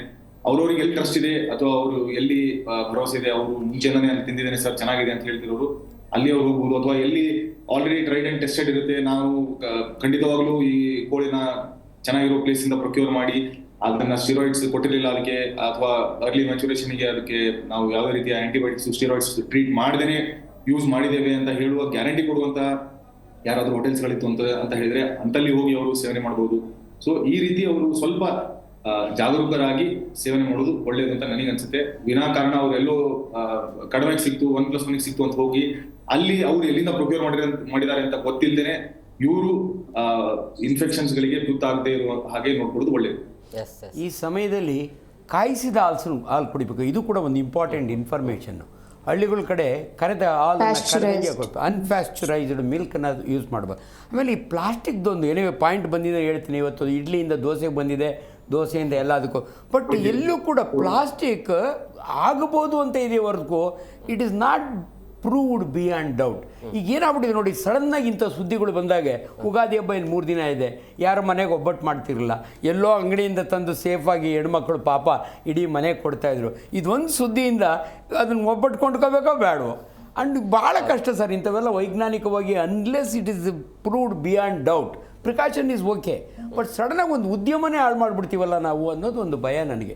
ಬಟ್ ಇವತ್ತು ಈ ಒಬ್ಬಟ್ಟುಗಳಂತೂ ಯಾವಾಗಲೂ ಪ್ಲಾಸ್ಟಿಕ್ನೊಳಗೇ, ನೀವು ಮದುವೆ ಮನೆಗೆ ಊಟಕ್ಕೆ ಹೋದರೆ ಅಲ್ಲೂ ಕೂಡ ದೋಸೆ ಹಾಕ್ತಾರೆ. ನಿಜವಾಗ್ಲೂ ಪ್ಲಾಸ್ಟಿಕ್ಕು ಈಸ್ ಇಟ್ ಕಾರ್ಸಿನೋಜೆನಿಕ್? ನಾನು ಕರ್ನಾಟಕ ಕ್ಯಾನ್ಸರ್ ಸೊಸೈಟಿಯ ಚೇರ್ಮನ್ ಆಗಿ ಮಾತಾಡ್ತಿದ್ದೀನಿ. ಕೆಲವೆಲ್ಲ ಪ್ರೂವ್ಡ್ ಬಿಯಾಂಡ್ ಡೌಟ್ ಇಲ್ದಿದ್ರೆ ಒಂದು ಎಚ್ಚರ ವಹಿಸಿ. ಆ್ಯಂಡ್ ಈ ಒಬ್ಬಟ್ಟನ್ನ ದಿನ 10 ಒಬ್ಬಟ್ಟು ಯಾರನ್ನ ತಿಂತಾರೆ? ಯಾವತ್ತಿನ 2 ಒಬ್ಬಟ್ಟು, ವರ್ಷಕ್ಕೆ 2 ಸಾರಿ. ಇಂಥ ಸಮಯದಲ್ಲಿ ಉದ್ಯಮಿಗಳಿಗೆ ಏನಾದರೂ ನಿಜವಾಗ್ಲೂ ನಾವು ನಮ್ಮ ಈ ಮಾಧ್ಯಮದ ಡಿಸ್ಕಷನ್ನಿಂದ ಪಾಪ ಅವ್ರು ಬೈಕೋತಾರೆ, ಇವ್ರು ಏನೋ ಒಂದು ಕೂತಿ ಹೇಳ್ಬಿಟ್ರು ನಮ್ಮ ಉದ್ಯಮನೇ ಹೋಯ್ತು ಅಂತ. ಇದು ನಾಟ್ ಕರೆಕ್ಟ್ ಅನ್ಸುತ್ತೆ. ಸ್ಟಾರ್ಟಿಂಗ್ ಹೇಳಿದೆ, ನೀವು ಏನೇ ಹೇಳಿ ನಾವು ಡಾಕ್ಟರ್ ಅಂಜನಪ್ಪ ಸರ್ ತುಂಬಾ ಜನ ಕೋವಿಡ್ ಟೈಮಲ್ಲಿ, ಅಂಜನಪ್ಪ ಸರ್ ತುಂಬಾ ಜನ ಕೋವಿಡ್ ಟೈಮಲ್ಲಿ ನಮ್ಮನ್ನ ಬೈಕೊಂಡ್ರು, ಚೌಟ್ರಿಗಳನ್ನೆಲ್ಲ ಮುಚ್ಚಿಸ್ಬಿಟ್ಟಿದ್ದೀರಾ ನೀವೆಲ್ಲ ಸೇರ್ಕೊಂಡು, ಮದುವೆ ಚೌಟ್ರಿಗಳು ಜನ ಬರ್ತಿಲ್ಲ ನೀವು ಅಂತ. ಹೌದಮ್ಮ. ಹಂಗೆ ಇವಾಗ ಕಲ್ಲಂಗಡಿ ಕಲರಿಂದಾನು ಕೂಡ ಕಲ್ಲಂಗಡಿ ವ್ಯಾಪಾರಿ ಎಲ್ಲ ಕಡಿಮೆ ಆಗ್ಬಿಟ್ಟಿದೆ. ನಮ್ಮ ಆಕ್ರೋಶ ವಿರುದ್ಧ ಅಥವಾ ನಮ್ಮ ಆಕ್ರೋಶ ಯಾರು ವ್ಯಾಪಾರ ಮಾಡಿದಾರೆ ಅವ್ರ ವಿರುದ್ಧ ಖಂಡಿತವಾಗ್ಲೂ ಇಲ್ಲ. ನಾನು ಈಗಲೂ ಹೇಳಿದೆ, ತಿನ್ಬೇಡಿ ಹೋಟೆಲ್ ಅಂತ ಹೇಳೋದು ತುಂಬಾ ತಪ್ಪಾಗುತ್ತೆ. ಇವತ್ತಿಗೆ ತುಂಬಾ ಜನ ಅದ್ರ ಮೇಲೆ ಡಿಪೆಂಡೆಂಟ್ ಇರ್ತಾರೆ, ಇಲ್ಲ ಅಂತ ಹೇಳಿಕ್ ಆಗಲ್ಲ. ಲಾಸ್ಟ್ ಡಿಸ್ಕಷನ್ ಕೂಡ ಜಿ ಕನ್ನಡ ನ್ಯೂಸ್ ಅಲ್ಲಿ ರಾಮ್ ಸರ್ ಮತ್ತೆ ಸಂಪತ್ ಸರ್ ಇದ್ದಾಗ ಹೋಟೆಲ್ ಉದ್ಯಮಿಗಳು ಎಲ್ಲ ಬಂದಿದ್ರು, ಅಂಡ್ ಬೀದಿ ವ್ಯಾಪಾರಿಗಳ ಸಂಘದವರ ಅಧ್ಯಕ್ಷ ಅವರೆಲ್ಲ ಬಂದಿದ್ರು. ಅವರು ಕೂಡ ಹೇಳ್ತಿದ್ರು, ಸರ್ ನೀವ್ ಹಿಂಗೆಲ್ಲ ಹೇಳಿದ್ರೆ ಬಿಸ್ನೆಸ್ ಇದಾಗುತ್ತೆ, ನಮ್ಗೆ ಅದ್ರ ವಿರುದ್ಧ ಏನೂ ಇಲ್ಲ. ಇಲ್ಲಿ ನಾವು ಒಂದು ಸೋಷಿಯಲ್ ಕನ್ಸರ್ನ್, ಸಾಮಾಜಿಕ ಒಂದು ಕಳಕಳಿಯಿಂದ ಯಾವ ರೀತಿ ಆರೋಗ್ಯವನ್ನ ನಾವು ಕಾಪಾಡ್ಕೊಳ್ಬಹುದು ಅಂತ ಒಂದು ಚರ್ಚೆ ಮಾಡ್ತಾ ಇರ್ತೇವೆ. ಹೊರದಾಗಿ ಯಾರ ವಿರುದ್ಧನೂ ನಾವು ಇದನ್ನ ಮಾಡಬೇಡಿ, ಅಲ್ಲಿ ಹೋಗಿ ಹೋಳಿಗೆ ತಿನ್ಬೇಡಿ, ಇಲ್ಲಿ ಹೋಗಿ ಇಡ್ಲಿ ತಿನ್ಬೇಡಿ ಅಂತ ಹೇಳಲ್ಲ. ಎಲ್ಲೆಲ್ಲಿ ಯೂಸ್ ಮಾಡ್ಬೋದು ಸರ್ ಹೇಳಿರೋಂಗೆ ಫ್ರೂಟ್ ಬಿಯಾಂಡ್ ಡೌಟ್ ಇರುವಾಗ ನಾವು ಅಂತದನ್ನ ಆದಷ್ಟು ದೂರ ಇಡೋದು ಒಳ್ಳೇದು ಅಂತ ನನಗನ್ಸುತ್ತೆ. ಎಸ್ ದಿವ್ಯಾ ಮೇಡಮ್, ಈಗ ಪ್ರಮುಖವಾಗಿ ಆರೋಗ್ಯ ಇಲಾಖೆ, ಸರ್ಕಾರ ಈ ಸಮಯದಲ್ಲಿ ಯಾವ ರೀತಿಯಾಗಿ ಎಚ್ಚೆತ್ಕೊಳ್ಬೇಕು, ಹೇಗೆ ಹೆಲ್ಪ್ ಆಗಬೇಕು ಸರ್ಕಾರದ ಕಡೆಯಿಂದ ಅಂತೇಳಿ, ಅಂದ್ರೆ ಈ ಕೋಳಿ ಫಾರ್ಮ್ಗಳಿಗೆ? ಸರ್ಕಾರದ ಕಡೆಯಿಂದ ಇವಾಗ ತುಂಬಾ ಜನ ಏನ್ ಮಾಡ್ತಾರೆ, ಕೋಳಿಗಳ ಇನ್ಫೆಕ್ಷನ್ ಆಗಿದ್ದನ್ನು ಏನು ಎಕನಾಮಿಕಲ್ ಲಾಸ್ ಆಗಬಾರ್ದು ಅಂತ ಏನು ಮಾಡ್ತಾರೆ, ಅದನ್ನ ಇಗ್ನೋರ್ ಮಾಡಿ ಪ್ರೊಸೀಡ್ ಮಾಡ್ತಾರೆ. ಬೇಕಾದ್ರೆ ಸತ್ತಿರೋ ಕೋಳಿಗಳನ್ನೇ ಹೋಟೆಲ್ಸ್ಗಳಿಗೆ ಕೊಟ್ಬಿಡ್ತಾರೆ, ಪರವಾಗಿಲ್ಲ ತಗೊಳ್ಳಿ ಅಂತ. ಸೊ ಇಂಥ ಸತ್ತಿರೋ ಕೋಳಿ, ಇನ್ಫೆಕ್ಟ್ ಆಗಿರೋ ಕೋಳಿ ಇದೆಲ್ಲ ಕೊಟ್ಬಿಡ್ತಾರೆ. ಬಟ್ ಅವರು ನಾವು ಮನೆಯಲ್ಲೇ ಬೇಯಿಸ್ಕೊಂಡು ತಿಂದರೆ ಡೆಫಿನೆಟ್ಲಿ ನಾವು 85 ಡಿಗ್ರಿ 90 ಡಿಗ್ರಿವರೆಗೂ ಚೆನ್ನಾಗಿ ಬೇಯಿಸ್ಕೊಂಡು ತಿಂತೀವಿ. ಈ ಹೋಟೆಲ್ ಉದ್ಯಮ ಮಾಡೋರು ಅಷ್ಟು ಲೆವೆಲ್ಗೆ ಹೈ ಟೆಂಪರೇಚರ್ಗೆ ಅಷ್ಟು ಮಿನಿಟ್ಸ್ ಬೇಯಿಸ್ತಾರೆ ನಿಜವಾಗ್ಲೂ, ಆವಾಗ ಆರೋಗ್ಯಕ್ಕೆ ಹಾನಿ ಆಗೋ ಚಾನ್ಸಸ್ ಇದೆ. ಅದರಿಂದ ಸರ್ಕಾರದಿಂದ ಇಂಥ ಫಾರ್ಮ್ಗಳಿಗೆ ಹೈಜೀನ್ ಮೇಂಟೈನ್ ಮಾಡೋಕ್ಕೆ, ಮತ್ತು ಈ ಥರ ಏನಾದ್ರು ಫೈನಾನ್ಷಿಯಲ್ ಲಾಸ್ ಆದರೆ ಏನಾದ್ರು ಫೈನಾನ್ಷಿಯಲ್ ಏಡ್ ಕೊಡುವಂಥದ್ದು, ಹಾಗೂ ಇದು ಕೋಳಿಗಳಿಗೆ ವ್ಯಾಕ್ಸಿನೇಷನ್ಗಳು ಕಂಡುಹಿಡ್ತಾ ಇದ್ದಾರೆ ಈ ಥರ ಒಂದು ಇನ್ಫೆಕ್ಷನ್ ಬರ್ದಿರಂಗೆ. ಸೊ ಈ ಥರ ಆ್ಯಂಗಲಲ್ಲಿ ವರ್ಕ್ ಮಾಡಬೇಕು ಹೊರತು ಓಕೆ ಮಾರಣ ಹೋಮ, ಕೋಳಿಗಳ ಮಾರಣ ಒಂದೇ ಸಲ ಹಾಕ್ಬಿಟ್ಟು ಎಲ್ಲ ಕೋಳಿಗಳನ್ನ ಸಾಯಿಸ್ಬಿಡಿ, ಈ ಥರ ಒಂದು ಅಬ್ರಪ್ಟ್ ಡಿಸಿಷನ್ಸ್ ತಗೊಳ್ಳೋದ್ರಿಂದ ಪ್ರಿವೆನ್ಷನ್ನು ಸ್ಪ್ರೆಡ್ ಆಗದಿರಂಗೆ ಹೆಂಗೆ ಪ್ರಿಕಾಷನ್ ಕೊಡ್ಬೋದು, ಇನ್ಫ್ಯಾಕ್ಟ್ ಫೈನಾನ್ಷಿಯಲಿ ಅಫೆಕ್ಟ್ ಆಗಿರೋ ಇಂಥ ಫಾರ್ಮ್ ಅವ್ರಿಗೆ ಯಾವ ಥರ ಏಡ್ ಕೊಡ್ಬೋದು, ಸೈಂಟಿಫಿಕಲಿ ಯಾವ ಥರ ಮೆಡಿಸಿನ್ಸ್ ಇದು ಮಾಡ್ಬೋದು, ಇದ್ರ ಬಗ್ಗೆ ಸರ್ಕಾರ ಆಲೋಚನೆ ಮಾಡಬೇಕು ಅಂತ ಹೇಳಕ್ಕೆ ಇಷ್ಟಪಡ್ತೀನಿ. ಸರ್, ಈಗ ಇದರಿಂದ ಏನು ಪರಿಣಾಮ ಬೀರುತ್ತೆ ಅಂತ, ಜನರಿಗೆ ಏನಾದರೂ ಎಫೆಕ್ಟ್ ಆಗುತ್ತಾ ಹೇಗೆ ಅಂತ ಹೇಳಿ? ಇಲ್ಲ ಸರ್, ಇಷ್ಟೊತ್ತು ನಾವು ಡಿಸ್ಕಷನ್ ಮಾಡಿದ್ರಲ್ಲಿ ಕೋಳಿ ಜ್ವರ ಇದೆ ಇಲ್ಲ ಅನ್ನೋದೆಲ್ಲ ಸ್ಪ್ರೆಡ್ಡು ಆಗುತ್ತೆ. ಬಟ್ ಎಲ್ಲೋ ಜನಗಳಿಗೆ ದಯವಿಟ್ಟು ತಿಳ್ಕೊಳ್ಳಿ, ಈ ಕೋಳಿ ಜ್ವರದಿಂದ ಮನುಷ್ಯನಿಗೇನು ಅಂತ ಆತಂಕಕಾರಿ ಅಲ್ಲ. ಯಾಕಂದರೆ ಯಾರಿಗೋ ಕೆಲವ್ರಿಗೆ ಸ್ಪ್ರೆಡ್ ಆಗುತ್ತೆ, ಹತ್ರ ಇಂಟಿಮೇಟಾಗಿ ವರ್ಕ್ ಮಾಡೋರಿಗೆ, ಬೇರೆಯವ್ರಿಗೆ ಆಗಲ್ಲ. ಸೊ ಎಲ್ಲೋ ಒಂದು ಕಡೆ ರೇಟ್ ಕಡಿಮೆ ಆಗಿದೆ, ಅದಕ್ಕೆ ಏನು ಕಾರಣ? ಚರ್ಚೆಗಳು ಈ ರೀತಿ ಭಯ ಎಲ್ಲೋ ಒಂದು ಕಡೆ ಎಷ್ಟೇ ನೀವು ಹೇಳಿ ಬಾಯಿಲ್ ಮಾಡಿ ತಿನ್ಬೋದು ಅಂದರೆ ಯಾಕಪ್ಪ ಸವಾಸ ಅಂತಾರೆ ಜನ. ಅದಕ್ಕೆ ಆಲ್ಟರ್ನೇಟ್ ಇದೆಯಲ್ಲ, ನಾನು ಮಟನ್ನೇ ತೊಗೋತೀನಿ, 10 ರೂಪಾಯಿ ಜಾಸ್ತಿ ಆದರೂ ಪರವಾಗಿಲ್ಲ, ಇದು ಯಾಕೆ ಸವಾಸ? ಈಸ್ ಲೀಸ್ಟ್ ಬಾದರ್ಡ್ ಅಬೌಟ್ ಆ ಫಾರ್ಮರ್, ಪಾಪ ಅವ್ನ ಕಷ್ಟ ಏನು, ಅವ್ನ ಫಾರ್ಮ್ ಹೆಂಗೆ ನಡೆಸ್ತಾನೆ, ಅದನ್ನ ಅವನು ಯಾವಾಗ ಡಿಮ್ಯಾಂಡ್ ಕಡಿಮೆ ಆಗುತ್ತೋ, ಸಪ್ಲೈ ಜಾಸ್ತಿ ಆದಾಗ ಡಿಮ್ಯಾಂಡ್ ಕಡಿಮೆ ಆದಾಗ ಆಬ್ವಿಯಸ್ಲಿ ಇವಾಗ ಈ ಟೊಮೊಟೊಗಳು ಯಾವುದೇ ಒಂದು ವೆಜಿಟೇಬಲ್ಸ್ ಡಿಮ್ಯಾಂಡ್ ಕಡಿಮೆ ಆಗಿ ಸಪ್ಲೈ ಜಾಸ್ತಿ ಆಗ ರೇಟ್ ಬೀಳುತ್ತೆ, ಬಿದ್ದೋಗುತ್ತೆ. ಹಂಗಾಗಿ ಎಲ್ಲೋ ಒಂದು ಕಡೆ ಇಲ್ಲಿ 2 ಆಂಗಲ್ನ ನಾವು ಮನುಷ್ಯನ ಆರೋಗ್ಯ ಆ್ಯಂಡ್ ಉದ್ಯಮದ ಮೇಲೆ ಆಗುವ ಪರಿಣಾಮ ಎರಡನ್ನೂ ಗಮನದಲ್ಲಿಟ್ಕೊಂಡು ನಾವು ಮಾತಾಡಿದರೆ ನೋ ಡೌಟ್ ಸೇಫಾಗಿ ತಿನ್ಬೋದು. ಬಟ್ ಆ ಟೈಮ್ನಲ್ಲಿ ನಾವು ಉದ್ಯಮನ ಕಾಪಾಡ್ದಂಗೆ ಆಗುತ್ತೆ. ಯಾಕಂದರೆ ಇದು ಸಾಮಾಜಿಕ ಕಳಕಳಿಗಳು ಇವೆಲ್ಲ. ಸೊ ನಾವೆಲ್ಲೋ ಒಂದು ಕಡೆ ಸುಮ್ಮನೆ ಎದುರಿಸ್ಬಿಟ್ಟು ಒಂದು ಉದ್ಯಮನ ಹಾಳು ಮಾಡಬಾರ್ದು. ಎಷ್ಟು ಸಾರ್ ಕುಕ್ಕುಟ ಬಿಸ್ನೆಸ್ ಇವತ್ತು ಟುಡೇ ಇಟ್ಸ್ ಎ ವಂಡರ್ಫುಲ್ ಫಾರ್ಮರಿಗೆ, ಅದ್ರ ಮೇಲೆ ಡಿಪೆಂಡ್ ಆಗಿರುವಂಥ ಬೇಕಾದಷ್ಟು ಜನ ಫಾರ್ಮರ್ಸ್ ಇರ್ತಾರೆ, ಅವ್ರಿಗೆ ಅನ್ಯಾಯ ಆಗಬಾರ್ದು. ಸೊ ಆದ್ದರಿಂದ ನಮ್ಮ ವೈಜ್ಞಾನಿಕ ವಿಚಾರಗಳು ನಾವೆಲ್ಲ ಕೂತು ಮಾತನಾಡುವಾಗೆ ಜನಗಳಿಗೆ ಒಂದು ಪಾಸಿಟಿವ್ ಮೆಸೇಜ್ ಹೋಗಬೇಕು. ದಯವಿಟ್ಟು ಕೋಳಿ ತಿನ್ನಲ್ಲ ಅನ್ನೋಕ್ಕೆ ಹೋಗಬೇಡಿ. ಕೋಳಿ ಜ್ವರ ಇರೋವರೆಗೂ ನೀವು ಕೋಳಿ ತಿನ್ನೋದನ್ನು ಬಿಡಬೇಡಿ. ಇದು ಜ್ವರ ಇರುವವರೆಗೂ. ಅಲ್ಟಿಮೇಟ್ ಸಂದೇಶ. ನೀವು ತಿನ್ನಿ. ಇನ್ನೂ ಒಂದು ಅಡ್ವಾಂಟೇಜ್ ಅಂದರೆ ನಾನು ಪದೇ ಪದೇ ಹೇಳ್ತೀನಿ, ಈ ಟೈಮ್ನ ರೇಟ್ ಬಿದ್ದೋಗ್ತದೆ, ಎರಡು ತಗೊಂಬಂತೀನಿ ಅನ್ನೋ ರೀತಿಯಲ್ಲಿ really they should support the business. Sharath sir, ಈಗ ಪ್ರಮುಖವಾಗಿ ಸಹಜವಾಗಿ ಜನರಲ್ಲಿ ಅಂತೂ ಆತಂಕ ಇದೆ. ಬಟ್ ಈಗ ಇದನ್ನು ತಡೆಗಟ್ಟುವಂಥ ಕ್ರಮಗಳೇನು ಅಂಥೇಳಿ, ಅಂದರೆ ಈಗ ಐಸೋಲೇಷನ್ ಇಟ್ಟರೆ ಆಗಬಹುದು ಅಂಥೇಳಿ, ಬಟ್ ಬರ್ದಂಗೆ ಹೆಂಗೆ ನೋಡ್ಕೊಳ್ಬೇಕು ಅಂತ. ಸೊ ನಾನು ಕಂಟಿನ್ಯೂಷನ್ ಮಾಡ್ತೇನೆ. ಮೇಡಮ್ ಹೇಳ್ತಿದ್ರು ಅವಾಗ, ಅಥವಾ ನಾವು ಕೂಡ ಡಿಸ್ಕಷನ್ ಮಾಡ್ತಿದ್ವಿ, ಇವಾಗ ತುಂಬಾ ವಿನಾಕಾರಣ ಸತ್ತೋಗಿರುವಂತ ಕೋಳೆ, ನಿಗೂಢವಾಗಿ ಸತ್ತೋಗಿರುವಂತ ಕೋಳೆನ ಕಡಿಮೆ ಪ್ರೈಸಲ್ಲಿ ಯಾರು ತಗೊಂಡ್ಬಂದ್ಬಿಟ್ಟು ಅವರು ಸೇಲ್ ಏನ್ ಮಾಡ್ತಾರೆ, ಅವರು ಬಾಯ್ಲ್ ಮಾಡಿ ಸೇಲ್ ಮಾಡಿದಾರೋ ಇಲ್ವೋ ಅನ್ನೋದು ನೆಕ್ಸ್ಟ್ ಪ್ರಶ್ನೆ. ಅವ್ರು ಅದನ್ನ ಪ್ರೊಕ್ಯೂರ್ ಮಾಡುವಾಗ, ಅವ್ರು ಅದನ್ನ ತಗೊಂಡು ಪ್ರಿಪೇರ್ ಎಲ್ಲ ಮಾಡುವಾಗ ಅವರಿಗೇನೆ ಸ್ಪ್ರೆಡ್ ಆಗುವಂತ ಸಾಧ್ಯತೆಗಳು ತುಂಬಾ ಜಾಸ್ತಿ ಇರುತ್ತೆ. ಅವ್ರಿಗೆ ಸ್ಪ್ರೆಡ್ ಆಯ್ತು ಅಂತ ಹೇಳಿದ್ರೆ ನೆಕ್ಸ್ಟ್ ಅವ್ರ ಮನೆಯವರಿಗೆ ಅಥವಾ ಅಲ್ಲಿರುವಂತಹ ಸಿಬ್ಬಂದಿಗಳಿಗೆ, ಅವರವರ ಮಿತ್ರರಿಗೆ, ಎಲ್ರಿಗೂ ಕೂಡ ಸ್ಪ್ರೆಡ್ ಆಗುವಂತ ಸಾಧ್ಯತೆಗಳಿರುತ್ತೆ. ಸೊ ಇಲ್ಲಿ ನಾವು ಏನು ಪ್ರಿಕಾಷನ್ಸ್ ಗಳನ್ನ ತಗೋಬೇಕು, ಟೇಕ್ ಕೇರ್ ಮಾಡಬೇಕು ಅಂತ ಹೇಳಿದ್ರೆ ಕೆಲವೊಂದು ನಾರ್ಮ್ಸ್ ಗಳನ್ನ ನಾವು ಖಂಡಿತವಾಗ್ಲೂ ಫಾಲೋ ಮಾಡಲೇಬೇಕು. ಆ ನಾರ್ಮ್ಸ್ ಗಳಲ್ಲಿ ಮೊದಲನೇದಾಗಿ ಬರುವಂತದ್ದೇ ನಿಗೂಢವಾಗಿ ಸತ್ತೋಗಿರುವಂತಹ ಕೋಳಿಗಳ ಒಂದು ಏನಿದೆ ಪ್ರಕಟಣೆ ಮಾಡುವಂಥದ್ದು, ಅಥವಾ ಅದನ್ನ ಹೋಗಿ ಇಲಾಖೆಗೆ ಯಾವುದು ಅದಕ್ಕೆ ಸ್ಪೆಸಿಫಿಕ್ ಇಲಾಖೆ ಇರುತ್ತೆ ಅಲ್ಲಿ ಹೋಗ್ಬಿಟ್ಟು ಅವರು ಅದನ್ನ ಹೇಳ್ಬೇಕು, ಏನಾಯ್ತು, ಎಷ್ಟು ಕೋಳಿ ಯಾಕೆ ಸತ್ತೋಯ್ತು, ಏನು ಹೋಯ್ತು ಅಂತ. ಅಂಡ್ ಹಂಗೆ ಹೇಳಿರೋರಿಗೆ ಸರ್ಕಾರ ಅಥವಾ ಯಾರು ಇಲಾಖೆ ಇರ್ತಾರೆ ಅವರು ಇಷ್ಟು ಅಂತ ಒಂದು ನಿಗದಿ ಇದು ಮಾಡಿ ಅವರಿಗೆ ಲಾಸ್ ಕಂಪೆನ್ಸೇಷನ್ ಮಾಡುವಂಥದ್ದು ಮಾಡೋದು ತುಂಬಾ ಒಳ್ಳೇದು. ಅಂದ್ರೇನೆ ಜನ ಮುಂದೆ ಬಂದು ಹೇಳ್ತಾರೆ. ಇಲ್ಲ ಅಂದ್ರೆ ಅವರು ಬ್ಯಾಕ್ ಡೋರ್ ಹಿತ್ತಲ್ ಮನೆಯಿಂದ ಅದನ್ನೆಲ್ಲ ಸತ್ತೋಗಿರೋದನ್ನ ಸೇಲ್ ಮಾಡ್ಬಿಡ್ತಾರೆ ಅಲ್ವಾ, ಯಾರಿಗೂ ಗೊತ್ತಾಗಲ್ಲ ಸತ್ತೋದ್ಮೇಲೆ ಸೇಲ್ ಮಾಡಿದ್ರೆ. ಈ ರೀತಿ ಕಂಟಿನ್ಯೂಸ್ ಆಗಾಯ್ತು ಅಂತ ಹೇಳಿದ್ರೆ ಅವಾಗ ಕಂಪ್ಲೀಟ್ ಸೊಸೈಟಿಗೆಲ್ಲ ಸ್ಪ್ರೆಡ್ ಆಗುವಂತ ಸಾಧ್ಯತೆಗಳಿರುತ್ತೆ. ಸರ್ ಹೇಳಿರೋಂಗೆ ತುಂಬಾ ಏನ್ ದೊಡ್ಡದಲ್ಲ, ಅದೇ ಶೀತ ಇರುತ್ತೆ, ಅದೇ ಜ್ವರ ಇರುತ್ತೆ, 4-8 ದಿವಸದಲ್ಲಿ ಸರಿ ಆಗುತ್ತೆ, ಕರೆಕ್ಟ್. ಬಟ್ ಇದರಿಂದ ಅಗೇನ್ ಎಷ್ಟೊಂದು ಜನರ ಒಂದು ರುಟೀನ್ ಹಾಳಾಗೋಗುತ್ತೆ, ಎಷ್ಟೊಂದು ಜನರ ಒಂದು ಡೈಲಿ ಕೆಲಸ ಕೆಟ್ಟು ಹೋಗ್ಬಿಡುತ್ತೆ, ಕೆಲಸ ಮಾಡ್ಲಿಕ್ಕೆ ಆಗಲ್ಲ, ಎಷ್ಟೊಂದು ಜನ ಹಾಸ್ಪಿಟಲೈಸೇಷನ್ ಆಗೋಗ್ತಾರೆ. ಅದಕ್ಕೆ ಅವರು ನಾರ್ಮ್ಸ್ ಪ್ರಕಾರ ಫಸ್ಟ್ ಹೋಗಿ ಅವರು ಅಲ್ಲಿ ಹೇಳ್ಬೇಕು, ಇಂಟಿಮೇಷನ್ ಮಾಡ್ಬೇಕು, ಅವರು ಹಿಂಗಾಗಿದೆ, ನಮ್ಮ ಪೌಲ್ಟ್ರಿಯಲ್ಲಿ ಇರುವಂತ ಇಷ್ಟು ಕೋಳಿ ಈ ರೀತಿ ಇತ್ತು, ಹಿಂಗಾಯ್ತು ಅಂತ ಅವರು ಒಂದು ಮೆಸೇಜ್ ಅನ್ನ, ಸಂದೇಶವನ್ನ ಕೊಟ್ಟು, ಆ ಸಂದೇಶ ಕೊಟ್ಟಿದ್ದಕ್ಕೆ ಇವರಿಗೆ ಲಾಸ್ ಕಂಪೆನ್ಸೇಷನ್ ಏನು ಅಂತ ಹೇಳೋದು ಪ್ರಮುಖವಾದಂತ ಅಂಶ. ನನ್ನ ಪ್ರಕಾರ ಅದು ಮಾಡಲೇಬೇಕು.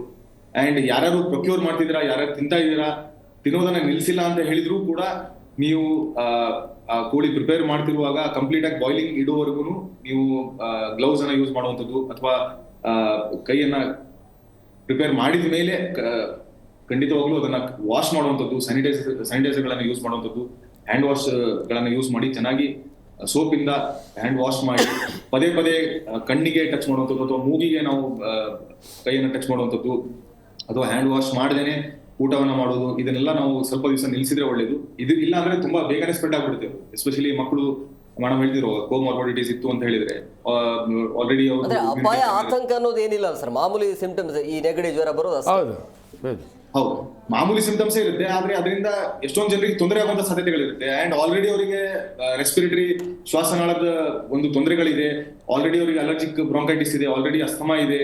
ಅಂತವರಿಗೆ ಇದು ತುಂಬಾ ಸಿವಿಯರ್ ಆಯ್ತು ಅಂತ ಹೇಳಿದ್ರೆ ಅವ್ರಿಗೆ 8-15 ದಿವಸ ಹಾಸ್ಪಿಟಲೈಸ್ ಆಗ್ಬೇಕು, ಇಲ್ಲ ಅಂದ್ರೆ ತೀವ್ರ ನಿಗಾದಲ್ಲಿ ಇರ್ಬೇಕಾಗತ್ತೆ, ವೈದ್ಯರ ಒಂದು ನಿಗಾದಲ್ಲಿ ಇರ್ಬೇಕಾಗತ್ತೆ. ಇದರಿಂದ ಅವರ ದಿನನಿತ್ಯದ ಒಂದು ಏನು ರುಟೀನ್ ಇರುತ್ತೆ, ಅವ್ರದ್ದು ದಿನಚರ್ಯ ಏನಿರುತ್ತೆ ಅದೆಲ್ಲ ಹಾಳಾಗ್ಬಿಟ್ಟು ಮತ್ತೆ ಅವ್ರು ವಾಪಸ್ ತಮ್ಮ ಕಾರ್ಯಕ್ಕೆ ಬರ್ಬೇಕು ಅಂತ ಹೇಳಿದ್ರೆ 3-4 ವಾರ ಆಗೋಗ್ಬಿಡುತ್ತೆ. ಅಷ್ಟರಲ್ಲಿ ಎಷ್ಟೊಂದು ಜನರಿಗೆ ಲಾಸ್ ಆಗುತ್ತೆ. ಆ ಲಾಸ್ಗಿಂತ ಅವರ ಆರೋಗ್ಯದ ಮೇಲೆ ಗಂಭೀರವಾದ ಪರಿಣಾಮ ಬೀರುವಂತ ಸಾಧ್ಯತೆಗಳಿರುತ್ತೆ. ಅವರಿಗೆ ಮತ್ತೆ ತಿರ್ಗಾ ಒಂದು ಓಲ್ಡ್ ಅವರ ಇರುವಂತ ಫಾರ್ಮಿಗೆ ಹೋಗ್ಬೇಕು ಅಂತ ಹೇಳಿದ್ರೆ ಹಲವಾರು ವಾರಗಳು ಬೇಕಾಗುತ್ತೆ. ಸೊ ಇದೆಲ್ಲ ಆಗ್ಬಾರ್ದು ಅಂತ ಹೇಳಿದ್ರೆ ಹಲವಾರು ನಾವು ಈ ನಾರ್ಮ್ಸ್ ಗಳನ್ನ ಫಾಲೋ ಮಾಡಬೇಕು. ನಾರ್ಮ್ಸ್ ಗಳನ್ನ ಫಾಲೋ ಮಾಡಿ ಕರೆಕ್ಟ್ ಆಗಿ ಹೋಗ್ತಾ ಇದೀವಿ ಅಂತ ಹೇಳಿದ್ರೆ ಏನು ಸಮಸ್ಯೆ ಇಲ್ಲ. ಕರೆಕ್ಟ್ ಆಗಿ ಅದನ್ನ ಬಾಯ್ಲ್ ಮಾಡಿ ಯೂಸ್ ಮಾಡ್ಬೇಕು. ನಾನು ಅವಾಗಲೇ ಹೇಳ್ತಿದ್ದೆ, ಇವನ್ ಮೊಟ್ಟೆ ಬರೀ ಫ್ಲೂ ವೈರಸ್ ಸ್ಪ್ರೆಡ್ ಆಗೋದಷ್ಟೇ ಅಲ್ಲ, ಸಾಲ್ಮೊನೆಲ್ಲಾ ಟೈಫಿ ಕೂಡ ಮೊಟ್ಟೆಯಲ್ಲಿ ಇರಬಹುದು, ಅದು ಕೂಡ ಸ್ಪ್ರೆಡ್ ಆಗೋದು ಈಸಿಯಾಗಿ. ಯಾರು ಮೊಟ್ಟೆನ ಬಾಯ್ಲ್ ಮಾಡ್ದೇನೆ ಅಥವಾ ಬೇಯಿಸ್ದೇನೆ ತಿಂತಾರೆ, ಕೆಲವರಿಗೆ ಅಭ್ಯಾಸ ಇರುತ್ತೆ ಅದು. ಸೊ ಅವರಿಗೆ ಈ ಟೈಫಾಯ್ಡ್ ಕಾಯಿಲೆ ಕೂಡ ಆಗ್ಬಹುದು. ಟೈಫಾಯ್ಡ್ ಕೂಡ ಈಸಿಯಾಗಿ ಸ್ಪ್ರೆಡ್ ಆಗುತ್ತೆ ಅದರಿಂದ. ಅದೇ ರೀತಿ ಬರ್ಡ್ ಫ್ಲೂ ಕೂಡ ಸ್ಪ್ರೆಡ್ ಆಗ್ಬಹುದು. ಇದಾಗಬಾರ್ದು ಅಂತ ಹೇಳಿದ್ರೆ ಅವರು ಬಾಯ್ಲಿಂಗ್ ಮಾಡೋದನ್ನ ಸ್ಟಾರ್ಟ್ ಮಾಡಬೇಕು, ಅಥವಾ ನಾವು ಚೆನ್ನಾಗಿ ಕುಕ್ ಮಾಡಬೇಕು. ಕುಕ್ ಮಾಡಿದ್ರು ಅಂತ ಹೇಳಿದ್ರೆ ಯೂಶುವಲಿ ಬ್ಯಾಕ್ಟೀರಿಯಾಸ್ ಏನಿರುತ್ತೆ ಅದೆಲ್ಲ ಸತ್ತೋಗ್ಬಿಡುತ್ತೆ, ಏನು ಇನ್ಫೆಕ್ಷನ್ ಆಗಲ್ಲ. ವೈರಲ್ ಇತ್ತು ಅಂತ ಹೇಳಿದ್ರೆ ಎಲ್ಲೋ ಒಂದ್ ಕಡೆ ಅದು ಹಂಗೆ ಉಳ್ಕೊಂಡ್ಬಿಟ್ಟು ಮತ್ತೆ ಇವ್ರು ಸೇವನೆ ಮಾಡಿದ ಮೇಲೆ ಅವರ ದೇಹದಲ್ಲಿ ಅವರ ಒಂದು ರೋಗ ನಿರೋಧಕ ಶಕ್ತಿಯ ಪ್ರಕಾರ ಅದು ತಿರ್ಗಾ ಅಲ್ಲಿ ಆಕ್ಟಿವೇಟ್ ಆಗಿ ತಿರ್ಗಾ ಮಲ್ಟಿಪ್ಲಿಕೇಶನ್ ಸ್ಟಾರ್ಟ್ ಆಯ್ತು ಅಂತ ಹೇಳಿದ್ರು ಕೂಡ ಅವರಿಗೆ ಈ ಫ್ಲೂ ಬರುವಂತ ಸಾಧ್ಯತೆಗಳು ಇದ್ದೇ ಇರುತ್ತೆ. ಸೊ ಇದೆಲ್ಲ ಕೂಡ ನಾವು ಗಮನದಲ್ಲಿ ಇಟ್ಕೊಂಡ್ಬಿಟ್ಟು ಮುಂದಿನ ಒಂದು ಕ್ರಮಗಳನ್ನ ತಗೋಬೇಕು. In reality boiling water temperature is 100 degree Celsius. So ಕುಕ್ಕಿಂಗ್ನೊಳಗೆ ಏನು ಅಂತ ಇದಾಗೋದಿಲ್ಲ, ಆಫ್ ಬಾಯ್ಲು ಹಂಗೆಲ್ಲ ಏನಿಲ್ಲ. ಸೊ ಯೂಶ್ವಲಿ ಕುಕ್ ಮಾಡಿದರೆ ಬಾಯ್ಲಿಂಗ್ ಟೆಂಪ್ರೇಚರ್ 100, ಈ ವೈರಸ್ಸು ಬ್ಯಾಕ್ಟೀರಿಯಾ ಎಲ್ಲ ಸತ್ತೋಗುತ್ತೆ. ಆ್ಯಂಡ್ ಜನಗಳಿಗೆ ಡಿಫ್ರೆಂಟ್ ಟೇಸ್ಟ್ ಚಿಲ್ಲಿ ಚಿಕನ್ ಸಿಗುತ್ತೆ ಈ ಟೈಮ್ನೊಳಗೆ, ಯಾಕಂದರೆ ಬ್ಯಾಕ್ಟೀರಿಯಾ ವೈರಸ್ ಎಲ್ಲ ಅದ್ರ ಜೊತೆಯೊಳಗೆ ಬಾಯ್ಲ್ ಆಗಿರ್ತವೆ. ಹಂಗಾಗಿ ಹೆದರ್ಕೋಬೇಡಿ, ಇಟ್ಸ್ ಹೊಟ್ಟೆ ತುಂಬ ತಿನ್ನಿ ಅಂತ ಒಂದು ರಿಯಲಿ ಅಡ್ವೈಸ್. ಬಟ್ ಕೆಲವೊಂದು ಇನ್ನೊಂದು ಪಾಯಿಂಟ್ ಹೇಳಕ್ ಇಷ್ಟಪಡ್ತೀನಿ ಡಾಕ್ಟರ್. ಇನ್ನು ಕೆಲವೊಂದು ಫುಡ್, ಫಾರ್ ಎಕ್ಸಾಂಪಲ್ ಈ ಕುಕೀಸು, ಕೇಕು, ಇಲ್ಲೆಲ್ಲ ಎಗ್ಸ್ ನಾವೇನು ಬಾಯ್ಲ್ ಗೀಲ್ ಏನು ಮಾಡಲ್ಲ, ಡೈರೆಕ್ಟ್ ಆಗಿ ಯೋಕ್ ಅಥವಾ ಆಲ್ಬಮಿನ ಯೂಸ್ ಮಾಡ್ತಾರೆ. ಅದು ತಪ್ಪು. ಇಲ್ಲಿ ಇನ್ಫೆಕ್ಷನ್ ಸ್ಪ್ರೆಡ್ ಆಗುವಂತ ಚಾನ್ಸಸ್ ಇರುತ್ತೆ ಅಂತ ಕೆಲವೊಬ್ಬರು ಹೇಳಿದೆ. ಚಾನ್ಸಸ್ ಇರುತ್ತೆ, ಬಟ್ ಅದನ್ನ ಹಾಕಿದ ಮೇಲೂ ಕೂಡ ಅವರು ಆ ಬಾಯ್ಲಿಂಗ್ ಅಲ್ಲೇ ಅದನ್ನ ಹಾಕಿದ್ರು ಅಂತ ಹೇಳಿದ್ರೆ ಎಷ್ಟೊಂದು ಅಲ್ಲಿ ಡಿಆಕ್ಟಿವೇಟ್ ಆಗುತ್ತೆ, ಇನ್ಆಕ್ಟಿವ್ ಆಗುತ್ತೆ. ಬಟ್ ಅದನ್ನ ಮಾಡ್ಲಿಲ್ಲ ಅಂತ ಹೇಳಿದ್ರೆ ಅವಾಗ ಸ್ವಲ್ಪ ಕಷ್ಟ ಆಗುತ್ತೆ, ಅದು ಸ್ಪ್ರೆಡ್ ಆಗಬಹುದು. ಎಸ್ಪೆಷಲಿ ಟೈಫಾಯ್ಡ್ ಬ್ಯಾಕ್ಟೀರಿಯಾ ತುಂಬಾ ಈಸಿಯಾಗಿ ಸ್ಪ್ರೆಡ್ ಆಗುತ್ತೆ. ಈ ರೀತಿ ಸಾಲ್ಮೊನೆಲ್ಲಾ ಟೈಫಿ ಎಗ್ ವೈಟ್ ಇಂದ, ಎಗ್ ಯೋಕ್ ಇಂದ ತುಂಬಾ ಈಸಿಯಾಗಿ ಸ್ಪ್ರೆಡ್ ಆಗುತ್ತೆ ಅವ್ರು ಬಾಯ್ಲ್ ಮಾಡಿಲ್ಲ ಅಂತ ಹೇಳಿದ್ರೆ. ಬಟ್ ಆ ಕುಕಿಂಗ್ ಪ್ರೊಸೆಸ್ ಅಲ್ಲಿ, ಕುಕೀಸ್ ಮಾಡುವಂತದ್ದು, ಕೇಕ್ ಮಾಡುವಂತ ಪ್ರೊಸೆಸ್ ಅಲ್ಲಿ ಹೀಟ್ ಇತ್ತು ಅಂತ ಹೇಳಿದ್ರೆ ಡೈರೆಕ್ಟ್ ಆಗಿ ವೈರಸ್ ಇರೋದು ಇನ್ಆಕ್ಟಿವ್ ಆಗುತ್ತೆ, ಬ್ಯಾಕ್ಟೀರಿಯಾ ಇರೋದು ಸತ್ತೋಗುತ್ತೆ ಯೂಶಲಿ. ದಿವ್ಯಾ ಮೇಡಮ್, ಈಗ ಪ್ರಮುಖವಾಗಿ ಈ ಸಮಯದಲ್ಲಿ ಈ ಮನೆಯ ಸುತ್ತಮುತ್ತಲು ಭಾಳ ಕ್ಲೀನಿಂಗ್ ಇಟ್ಕೋಬೇಕಾಗಿರುವಂಥ ಸಮಯ ಇದು. ಸೊ ಅಲ್ಲಿ ಯಾವ ರೀತಿಯಾಗಿ ಮನೆಯವರು ಯಾವ ರೀತಿಯಾಗಿ ಎಚ್ಚೆತ್ಕೊಳ್ಬೇಕಾಗತ್ತಂದರೆ, ಮನೆಯಲ್ಲಿರುವಂಥ ಅಕ್ಕಪಕ್ಕದಲ್ಲಿ ಒಂದು ಕೆಲವೊಂದಿಷ್ಟು ವಿಚಾರಗಳು ಅಂತ ಬಂದಾಗ, ಕ್ಲೀನಿಂಗ್ ಅಂತ ಬಂದಾಗ ಯಾವ ರೀತಿಯಾಗಿ ಎಚ್ಚೆತ್ಕೊಳ್ಬೇಕು ಅಂತೇಳಿ? ಯೂಶುವಲ್ ಹೈಜಿನ್ ಏನು ವೈರಸ್ ಇದ್ರೆ ಇಲ್ಲದೆ ಇರಲಿ, ಯೂಶುವಲ್ ಹೈಜಿನ್ ಇವಾಗ ಮನೆ ಸುತ್ತಮುತ್ತ ನೀರನ್ನ ಬಿಡೋದು, ಅದ್ರ ಬಗ್ಗೆ ಎಲ್ಲ ತುಂಬ ಕಾಶಿಯಸ್ ಆಗಿರಬೇಕು. ಎಲ್ಲೋ ನೀರು ನಿಂತಿರೋದು, ಎಲ್ಲೋ ಒಂದು ಡರ್ಟಿ ಡ್ರೈನೇಜ್ ನೀರು ಕಟ್ಟಿರೋವಂಥದ್ದು, ಈ ಥರ ಬಗ್ಗೆ ಎಲ್ಲ ಕಾಶಿಯಸ್ ಆಗಿರೋದು. ಮನೆ ಒಳಗೆ ಏನು ನಾರ್ಮಲ್ ಆಗಿ ವೈರಸ್ ಇಲ್ಲದೆ ಇರಲಿ ಹೈಜಿನ್ ಮೇಂಟೈನ್ ಮಾಡಲೇಬೇಕಾಗಿ ಬರುತ್ತೆ. Normally ಕ್ಲೋರಿನೇಷನಿಂದ most of the viruses ಸಾಯುತ್ತೆ ಅಂತ ಹೇಳ್ತಾರೆ. ಸೊ ಕ್ಲೋರಿನೇಷನ್ ಮಾಡಬೇಕು. ಆ ಥರ ಸ್ಪೆಸಿಫಿಕ್ ಕೆಮಿಕಲ್ಸ್ ಸಿಗುತ್ತೆ ವೈರಸ್ಗಳನ್ನ ಡಿಆಕ್ಟಿವೇಟ್ ಮಾಡೋದಕ್ಕೆ. ಸೊ ಅದನ್ನ ಯೂಸ್ ಮಾಡಿ ಕ್ಲೀನ್ ಮಾಡೋದ್ರಿಂದ, ಇವಾಗ ಮಕ್ಕಳು ನೆಲದ ಮೇಲೆ ಓಡಾಡ್ತಿರ್ತಾರೆ, ಅವ್ರಿಗೆ ಟ್ರಾವೆಲ್ ಮಾಡುವಂಥ ಮಕ್ಕಳು ಇರ್ತಾರೆ, ಅವ್ರಿಗೆ ಆ ವೈರಸಸ್, ಬ್ಯಾಕ್ಟೀರಿಯಾ ಇನ್ಫೆಕ್ಷನ್ ಚಾನ್ಸಸ್ ಇರುತ್ತೆ.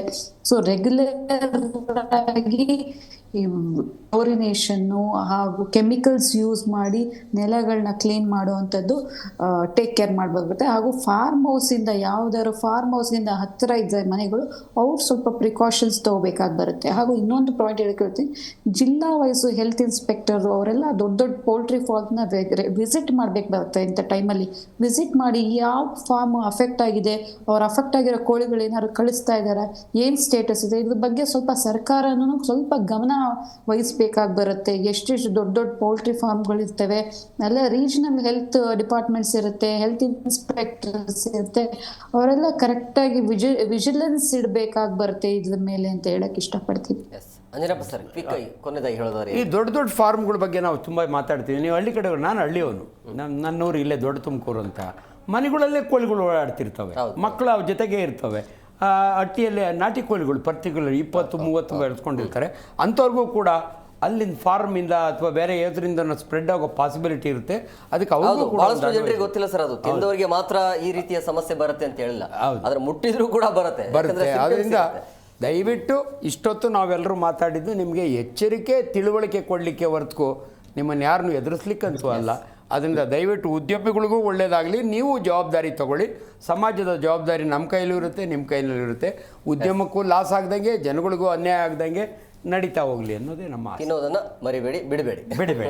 ಥ್ಯಾಂಕ್ ಯು ವೆರಿ ಮಚ್ 3 ಜನಕ್ಕೆ ಇಷ್ಟೊತ್ತು ಕಾರ್ಯಕ್ರಮಕ್ಕೆ ಜಾಯ್ನ್ ಆಗಿದ್ದಕ್ಕೆ. ಎಸ್, ನೋಡಿದ್ರಲ್ಲ ವೀಕ್ಷಕರು, ಈಗ ಪ್ರಮುಖವಾಗಿ ಈ ಕೋಳಿ ಮಾಂಸ ಜೊತೆಗೆ ಮೊಟ್ಟೆಯನ್ನ ಸೇವಿಸೋದ್ರಿಂದಾಗಿ ಈ ರೀತಿಯ ಹಕ್ಕಿ ಜ್ವರ ಬರೋದಿಲ್ಲ, ಅದನ್ನ ಕನ್ಫರ್ಮ್, ಅದಂತೂ ಕನ್ಫರ್ಮ್. ಆದರೆ ಯಾಕೆ ಬರುತ್ತೆ ಅಂತಂದರೆ, ಈ ಸಿಂಪ್ಟಮ್ಸ್ ಇರುವಂಥ ಮೊಟ್ಟೆ ಈ ಕೋಳಿಗಳು ಇರುತ್ತಲ್ಲ, ಅದರಿಂದ ನೀವು ಸರಿಯಾದ ರೀತಿಯಲ್ಲಿ ಆ ಕೋಳಿಯನ್ನು ಕೊಯ್ದಾದ ನಂತರ ಸೇವಿಸುವಂಥ ಸಂದರ್ಭದಲ್ಲಿ ನೀವು ಸರಿಯಾಗಿ ಬೇಯಿಸಿಲ್ಲ ಅಂತಂದರೆ ಆವಾಗ ಬರುವಂಥ ಸಾಧ್ಯತೆ ಇರುತ್ತೆ. ಬಿಟ್ಟರೆ ಕೋಳಿಯಿಂದ ಮೊಟ್ಟೆಯಿಂದ ನೇರವಾಗಿ ಬರೋದಿಲ್ಲ. ನೀವು ಚೆನ್ನಾಗಿ ಸೇವಿಸಿದರೆ ಯಾವುದೇ ರೀತಿಯಾಗಿ ಈ ರೀತಿಯ ವೈರಸ್ಗಳು ಕಾಣೋದಿಲ್ಲ. ಸೊ ಹಂಗಾಗಿ ಆತಂಕ ಬೇಡ. ಸೊ ಸದ್ಯಕ್ಕೆ ಈ ರೀತಿಯ ಸಿಂಪ್ಟಮ್ಸ್ಗಳು, ಈ ನೆಗಡಿ ಜ್ವರ ಇರೋದು ಸಹಜ. ಸೊ ಹಂಗಾಗಿ ಇದು ಹಕ್ಕಿ ಜ್ವರದಿಂದ ಆತಂಕ ಪಡುವಂಥದ್ದು ಏನಿಲ್ಲ. ಸರ್ಕಾರ ಕೂಡ ಮುಂಜಾಗ್ರತಾ ಕ್ರಮವನ್ನು ಕೈಗೊಂಡಿದೆ. ಇದಾಗಿತ್ತು ಇವತ್ತಿನ ವಿಶೇಷ. ಮತ್ತಷ್ಟು ಅಪ್ಡೇಟ್ಸ್ಗಾಗಿ ನೋಡ್ತಾ ಇರಿ ಜಿ ಕನ್ನಡ ನ್ಯೂಸ್, ಸತ್ಯವೇ ಸುದ್ದಿಯ ಜೀವಾಳ.